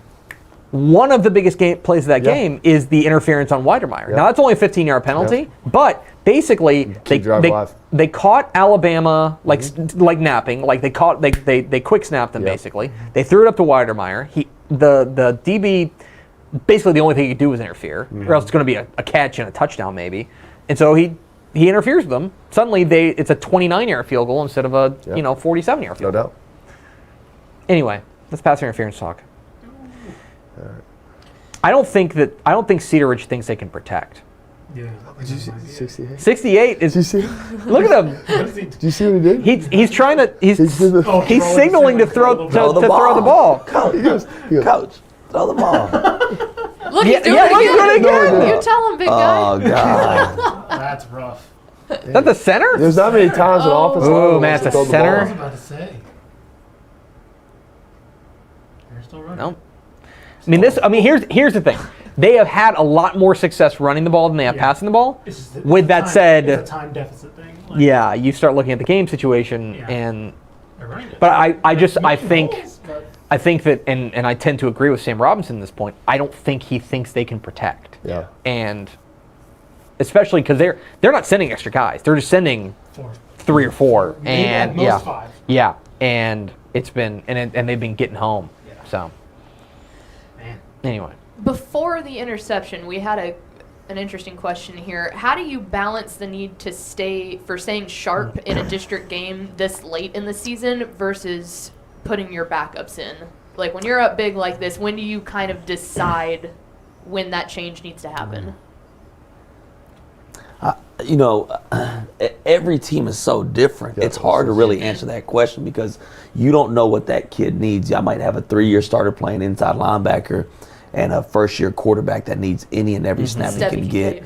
So I think every kid's different, obviously. But I think you gauge it based off what you've seen. You know, there's times that you might be winning big at half. You come out in the third quarter and you have to keep pressing. You have to come out to teach the kids how to come out of a half. But I think it's the balance is each and every kid really being thoughtful about it on Saturday and Sunday, going, we're probably better than the opposing team. What's the plan? And I'm not going to have that conversation with anybody except myself. You know, Right. I'm my OC and DC. I'll talk to them, but I just, every kid is just so different because you don't know what they need. Yeah. You want to try to do the best job possible to get everybody in the game because those kids work their tails off during the week.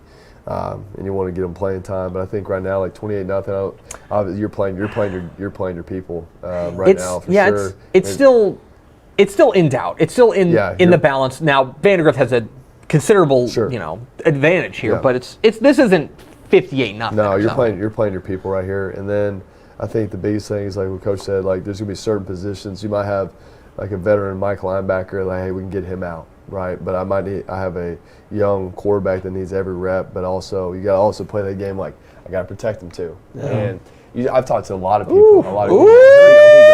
He's gone. Get going. Yep. Whoa! Okay. He was trying to get a penalty, Coach.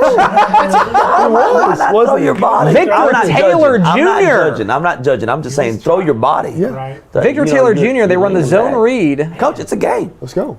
Oh, there it is. Zone read, and there you go. We do not put our backups in now. To answer your question, not now. That's the fastest guy on the field. Yeah, Oh, he's fast. Dude, he had some jets on him. Okay. They were trying to swing gate right there. That's the offense. Like, come on now. Yeah. Kick and run. So He definitely had some vision there too. Oh, yeah. I mean, he was looking. he stepped out of a tackle, and then he said, "All right, I can beat you to that point." And at that point, it's open spaces. Lefty kicker. Good. Oh.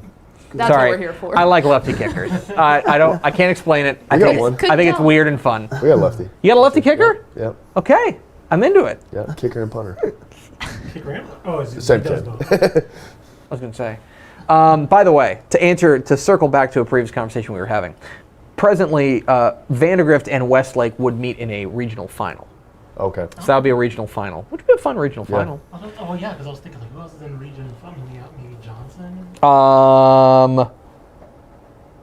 Do you want to buy in on some Edinburgh Vela or some Harlingen South?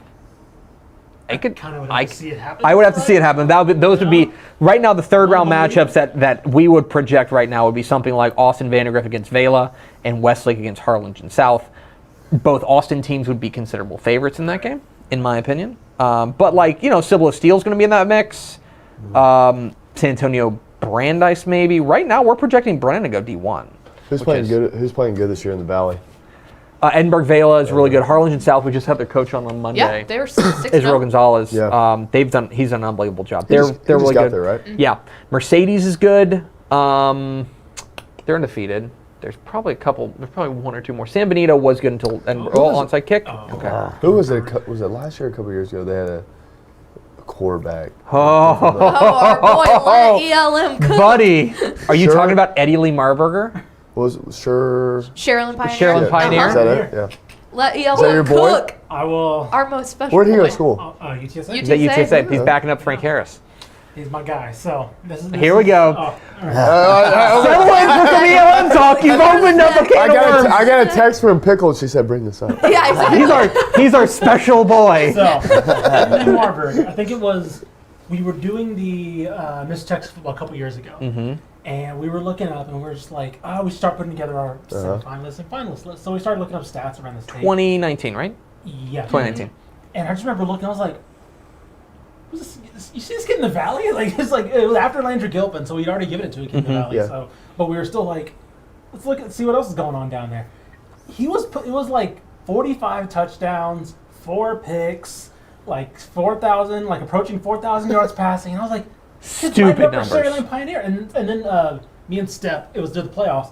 Me and Step were looking for a game, and so we go to the Alamo Dome. They're playing Bernie Champion. And they end up losing in like double overtime.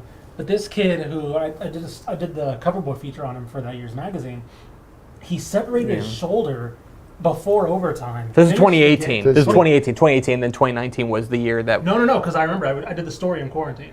Oh, never mind then. In my face. So it was 2019. Yeah. And he separated his shoulder before overtime, finishes the game, and just like, oh my gosh, he ended up throwing for like 445, 6 touchdowns. Well, I got to 1 see their pick. game last year against Liberty Hill in the, in man. the regional finals. Liberty Hill's shootout, Like 62-55 was the final. like the a slot stats T were team, unbelievable. spread team going back. Okay. And so we're hoping very much that UTSA has him christened as the next one. The hashtag started by, I don't even know where it started, but the hashtag was his name was Eddie Lee Marburger. Is Eddie Lee Marburger. Eddie Lee Marburger. And the hashtag is hashtag let ELM cook. I made a graphic. That's right. I wonder if I can find the graphic. And we you even found the graphic. If you can find it, go and throw it up on the screen. Yeah, I if you made can. it.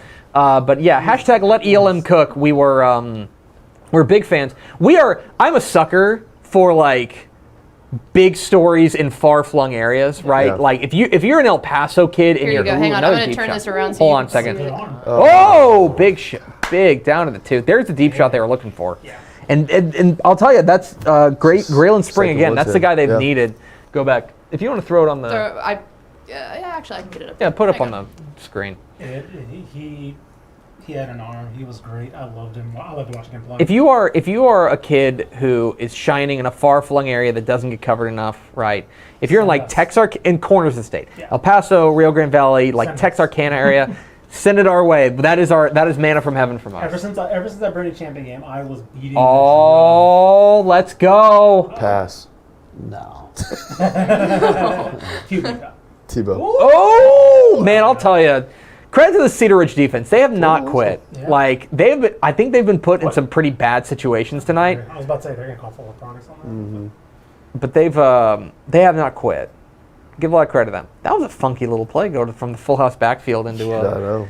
kind of a pistol, almost like a pistol, like wing, like double wing offense. Go back to the choo-choo train. Yeah, the choo-choo train. Here you go. Full house backfield. All right, let's do it again. We'll try it to the right side now. Do it, same play. This may be a pass. Now this might be a pass. Jump pass. Oh, that's, a little counter. All right. That's a touchdown there for Ryan Shepard, who has been probably their most consistently excellent player tonight. And Vandegrift's in control, 35-7 here into the fourth quarter. Do you have it? I do. All right, go ahead and show us. Well, let's wait for the extra point. Yeah. We'll wait for the extra point, and then you can you can see the peak of my graphic design career. Yeah. graphic design is my passion. Pickle. Graphic design is my passion. All right, so the extra point from right-footed kicker, Hayden Arnold. Not nearly as exciting as a Snap, left-footed hold, kicker. kick, up, and good. And it is 35-7 Vandegrift. And with that, Pickle, this was the graphic that we had for Eddie Lee Marburger. Good. Like I said, graphic design is my passion. He's holding a pan that's on fire really that has nice nothing. kitchen. Yeah, it's a very nice kitchen. That's a nice. No. Like the granite countertops really set it off. I like the lighting. Yeah, the lighting's really good. Throw that back up there for a second, if you don't mind. Yeah. Throw it back up. I want to break this down here. You see the chef's hat, obviously, which is great. Hashtag Letty Ellen Cook. Okay, can we really let's pull yeah, back the curtain here? We got to send this to Jeff Traylor. Pickle, is that your house? Yes. Yeah, I make the big bucks around here. Let me tell you about it. That is. Oh, go ahead. Pull back No, the- I did put the opposing team that they were playing whatever week it was. I Yeah. put their logo in the front- pan, in the and front they were like, you were like, "Whoa, "Don't do that." chill, bring it back Let's in." not do that. Or Dave Be like a Campbell. new- yeah, Yeah, gotta be a neutral exactly. party. Yeah. Yeah. Yeah. So Texas high school football. We're fambling a little too hard for Eddie Lee.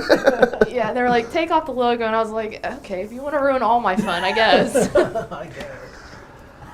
All right, 35-7 Vandegrift's cruising towards a big 25-6 victory. Jeff Traylor. Yeah. Give him a game. Yeah, come I know on. you're unbeaten. I know Frank Harris is coaching. Look, Come okay, on. but here's the thing. Come on now. They're playing Rice this week. Oh, they can do it. My beloved Owls. Love Mike Bloomgren. Love the Owls. Hoot hoot. Hoot hoot. Hashtag hooting Might intensifies. get some time in the fourth quarter. Yeah. If this game gets a little out of hand, then hey, let's No, let's dude, throw you know our when boy he'll- Elliman. you know when he'll come Hey, there's in? a squib. I'm not a fan of the squib in that situation. And look at that. Oh, they returned to the 40. He'll come in during the UNT No, that's game. I was going to say, Pickle, are you going to say he's going to come into the UNT? Yeah, game? he will. I'm the jaded fan here. You're not supposed to be jaded. Yeah. Can't be jaded about North Texas. Come I'm on. the jaded Texas They State hurt my person. heart. You can't be jaded too. All right. I've more or less run out of things to talk about. Coach Dodge, do you have any famous touchdown passes that you've thrown that have gone viral?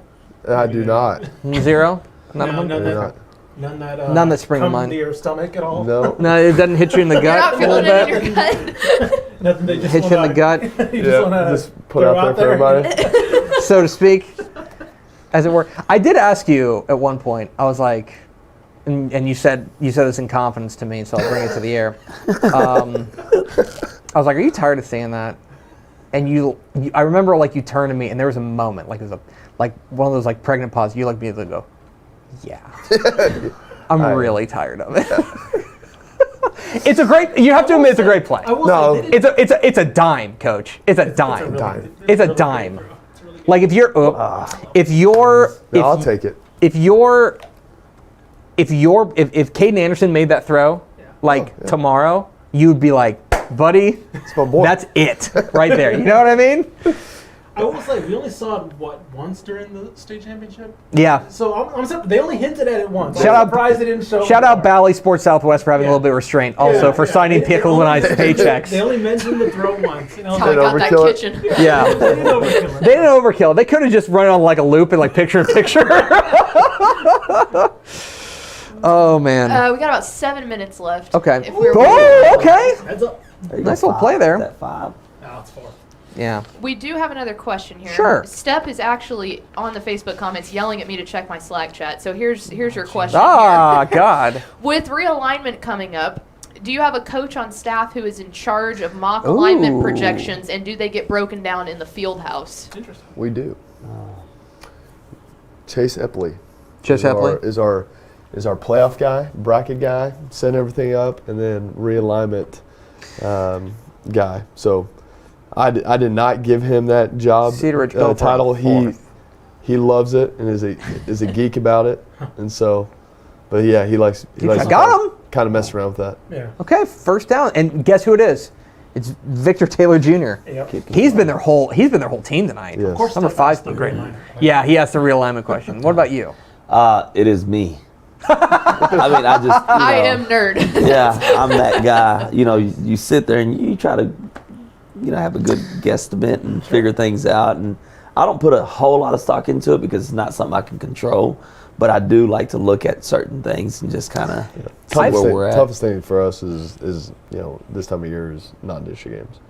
Yeah. Trying to figure out who you can and can't play, and because I don't want to look up and you don't want to be searching for games on realignment day. Yeah, that's usually not a good thing. Yeah, I've found that there's basically feels like coaches really it's two ends of the spectrum. They're either super into it and they're probably paying too much attention to it, they're really into it, or it's like wake me up on February whatever, whenever it comes up. And, I can't do anything about it. Yeah, I'm exactly more right. anxious just to see the cutoff numbers. Yeah, and that's a big thing. That when you kind of get that, you can kind of come back and go, okay, every game I've confirmed I'm good with because I know it's going to fall here or there. That makes sense, especially for that non-district. And it kind of just lets you just breathe a little bit, Yeah, I can see that. That's why I let Steph do all that, the hard work. That seems like a lot, and I'm just. I just show up to wherever I usually go to THS. You go THS, yeah. You usually go San Marcos. Yeah. We're getting redemption on our realignment show. We tried to do a live show from Birdville. I remember that. Oh, do you? A couple years ago. Yeah, I remember it too, Coach. I remember seeing y'all. Extremely frustrated with our technology. Pickle, I swear. Is... Oh, over the middle. They had him. They had that tight end. I don't know if I've ever seen Pickle more. Man, I gotta. And then the pandemic. It was a couple months for her. It was tough. Yeah, anything. If you want to talk about a coach's mindset in that, failure does not calculate well in my brain, and I was not a happy camper after that show did not go on air. You were having a bad time. I was quite upset. So anyway, we'll see you guys at Birdville. Yeah, we're getting redemption. Both on. It's gonna be the best show we've ever done. Yeah, Pickle's gonna get new equipment. Old girl couldn't handle it. Oh, yep. I was gonna say that stinks. Third down? Yeah, should be third down and. In a game like this, a little tight end pass, you go, man, if we just find a way to make those plays and capitalize, it flips the game. You can have such a big positive play, which is probably going to be a touchdown, and then you follow it with a negative play, and you're just looking at yourself going, okay, what do we do to give ourselves a little bit of success here?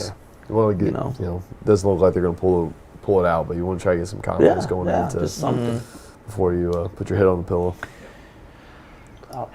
Empty set. Where's number 5? Yeah. Is that empty set and timeout? Timeout here on the Dave Campbell's Texas Football Watch Along. Vandegrift up 35-7 on Cedar Ridge, and here with a commercial is Ashley Pickle. Go ahead, Ashley. How long does it take you to unwind after a game? Win or loss? Is it different for either of them, or does it take you? Because I know the answer. I know the answer for Sandoval. I promise you know the answer. We grade our film that night. I don't care if we're on the road or at home. We grade the film that night. We usually leave the office at 2, hopefully 2:30 in the morning. And are you watching High School Scoreboard live on Valley Sports Southwest, 11 o'clock to 1 o'clock with the Hall of Famer Craig Way, the icon Rick Renner, and myself. Tune in. 2 hours of High School Scoreboard highlights from across the state. Go from ahead, El Paso to Texarkana, Canadian to Port Isabel, Valley Sports Southwest. I'm sorry, go on. No, it is a great show. We do watch it for sure. But I normally can't sleep. We're in the office the next day at 8, but normally I'm probably going to stay up till about 4-ish because I just can't sleep. Win or lose, it doesn't matter. I'm going to stay up. What time does Miss Valerie go to sleep, though? I don't know. Like 11 o'clock? We just see each other in the morning. Yeah. I'll see her Saturday around 3 o'clock or 4 o'clock. Rolling, got fire, and... So, I just can't. I just can't. I mean... We, after the ball game, we... on the road or at home, we get the kids back. We talk to them in the locker room, release them. I talk to the staff really briefly, and then we get out. We're in the office really early Saturday morning as a staff, breaking it down, doing the goal boards, that whole deal. Before we hop in that, we have athletic period first thing, so we get to knock that out with the kids, and then, if it's a Friday, but it's Saturday, we'll bring them up early in the morning, knock that out, and then everybody's out of the office at 11 o'clock, and then we're back at it. Staff meet on Sunday at 1:30, and then we work as long as we possibly can, or until we feel like it's all done. So sometimes that might be 7 o'clock, and sometimes that might be 11 o'clock at night. Did you give him the catch? So kind of depends. Yeah. Did he give him the catch? I did not think he made that there. But I think it was. I think he's short. Yeah, I think he's short. That was fourth. Yeah, that was fourth down. So I think they could have gotten a first down like at like the 2, but I think they're a couple of yards short.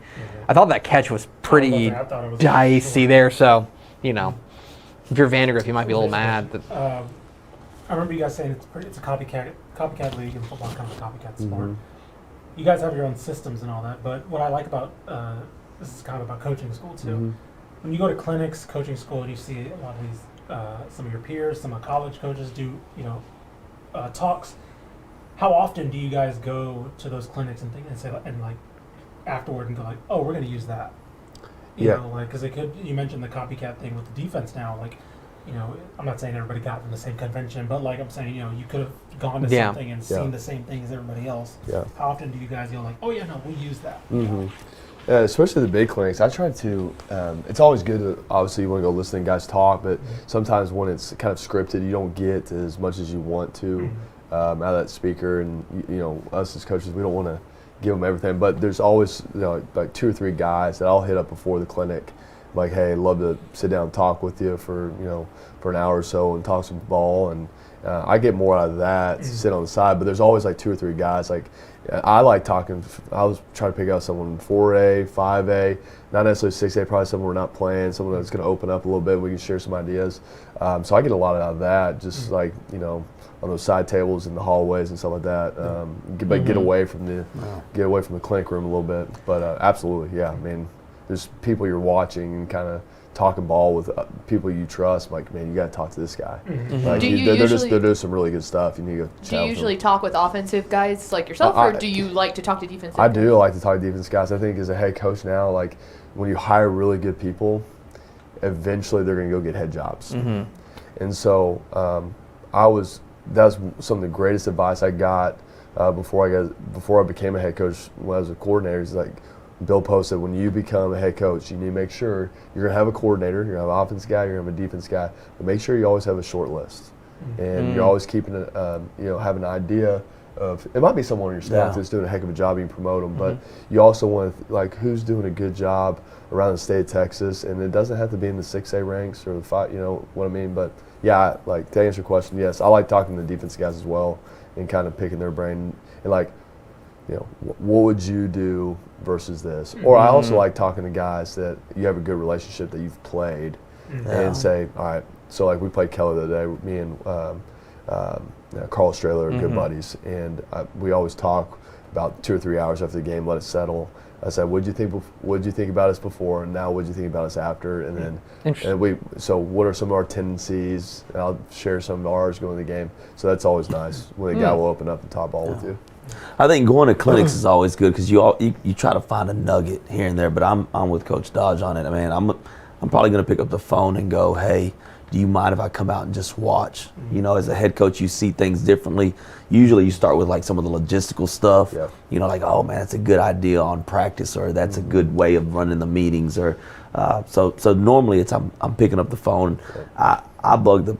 I got a circle, but I try to go outside of that circle and bug the heck out of those guys going, hey, Coach, what would you do here? What do you do? Why? Talk me through it. I do it in season and I do it out of season because I think it's important. But, it's the same thing. I mean, we know when guys go up there and give us the clinic talk, and it's like, you hinted at some stuff, but you get a lot more if you know that my intentions are just for me to learn, not so much to use against you. And I think too, we like sometimes to change the scenery and get out of the office and go and talk ball with people. And I think a lot of people, like in the Metroplex, we've started doing offensive. I know defense guys do. Carlos Lynn does it at Cedar Hill. We went to their clinic a couple of years ago. We're starting to do like offense and defensive roundtables around the Metroplex and connecting with guys and sitting around and chopping it up for a couple hours and having lunch or dinner. But it's good bonding time too. But like program building, that's sometimes that's bigger than X's and O's. So it's always cool to listen to spice it up a little bit too. All right, now one thing I think is interesting is that you had a job at Mejia. You're now up at Mesquite. You had some experience in the college ranks. Now to the 6A level. So I want to kind of ask a question. Coach Sandoval, would you be interested in a college job? Is that something that like an assistant coaching job on a college rank? The college ranks would be interested in you. And same thing for you, Coach Dodge. Would a small school, 4A, 3A, something like that, would that be of interest to you? Coach Sandoval, I'll let you start. I'm living my dream. Let's start. You're very happy with your job. Everyone loves their jobs. We're not trying to run them out of town. This is hypothetical. Hey, last time he did this to me, he did it at the state championship. I did. That's true. I got more phone calls, I know text messages. I know. It was my bad. I'm telling you, it's your fault. I blame you. Well, yeah, but we had you on the show because you were so successful. Well, so it's your fault. Well, I surrounded myself with good people. Quit winning so many games, and we'll quit spotlighting you. We don't have losing coaches here, do we? Anyway, go on. I'm living my dream. Yeah. I really am. I used to sit at the bleachers and man, I'd go after school and I'd literally sit at the bleachers and I'd watch the coaches run up and down at halftime, and that was the highlight. Before the game, I would watch the coaches intently, and I'd turn around I remember just staring at the coaches going, man, what are they talking about? I was always intrigued by it. So, and you see the head guy and you go, man, I want to be that guy one day. So I'm living my dream. With success comes opportunities, I think, and I owe it. We're the most selfless people in this world. I really believe coaches are selfless, and when we make decisions to move on or take new challenges, it feels like the most selfish decision. But I think we owe it to our families sometimes to just evaluate those things. But honestly, I have very little interest, if any, in it. I'm living my dream. This is what I want to do. God willing, I have a little bit of success, and I can do it for a while. That's awesome. Yeah. Then I talked with Coach Cody Groves beforehand, and he was like, "Yeah, okay, we'll keep him around." Yeah, well, thank you, Coach Groves. Getting a pool built. Need a couple of years at least. Things are going good. What about you, Coach? You've done the college assistant thing before. Now you're there, and you're in a unique situation because you're in your alma mater. Yeah. Does the small school football thing interest you at all? Yeah, it's funny you said. Yeah, it does. I think, but like you said, I kind of, like you said, alma mater, I have a unique deal where it's, we are in the largest classification in the state of Texas, but it's still, Southlake still got that mid-90s feel to it. It's still it's a growing town. We're landlocked now, but it's still a pretty tight community. But yeah, I think that the 3A and 4A ranks, if it's the right community, and I think that's definitely intriguing. I had this was a couple of years ago. I think it was Max. It was me and Max. Maybe did you come with us when we went out to Iowa Park? We watched a Munster semifinal against with DJ Man. With DJ Man, who's now the head coach at Lubbock. He's the head coach at Lubbock Coronado. I know DJ real well. Good dude, and we were talking about it, and he had never been to a 2A game, never been.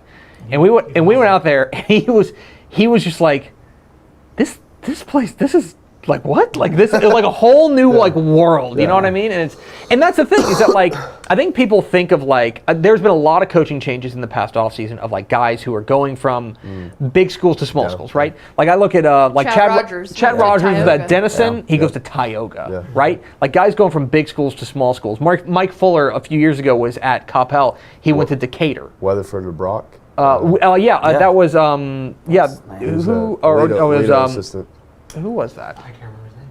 Yeah, you're right. Yeah, Billy Skinner. Yep. I think that's. Billy Skinner is Arlington Lamar. Lamar. You're right. No, the new coach at Brock, and but going from big school to small school, and I think that I don't know. I think there are fans out there who are like, well, why would you ever leave a 6A school? That's like the peak, and it's like. Billy Mathis. Billy Mathis. Wrong Billy.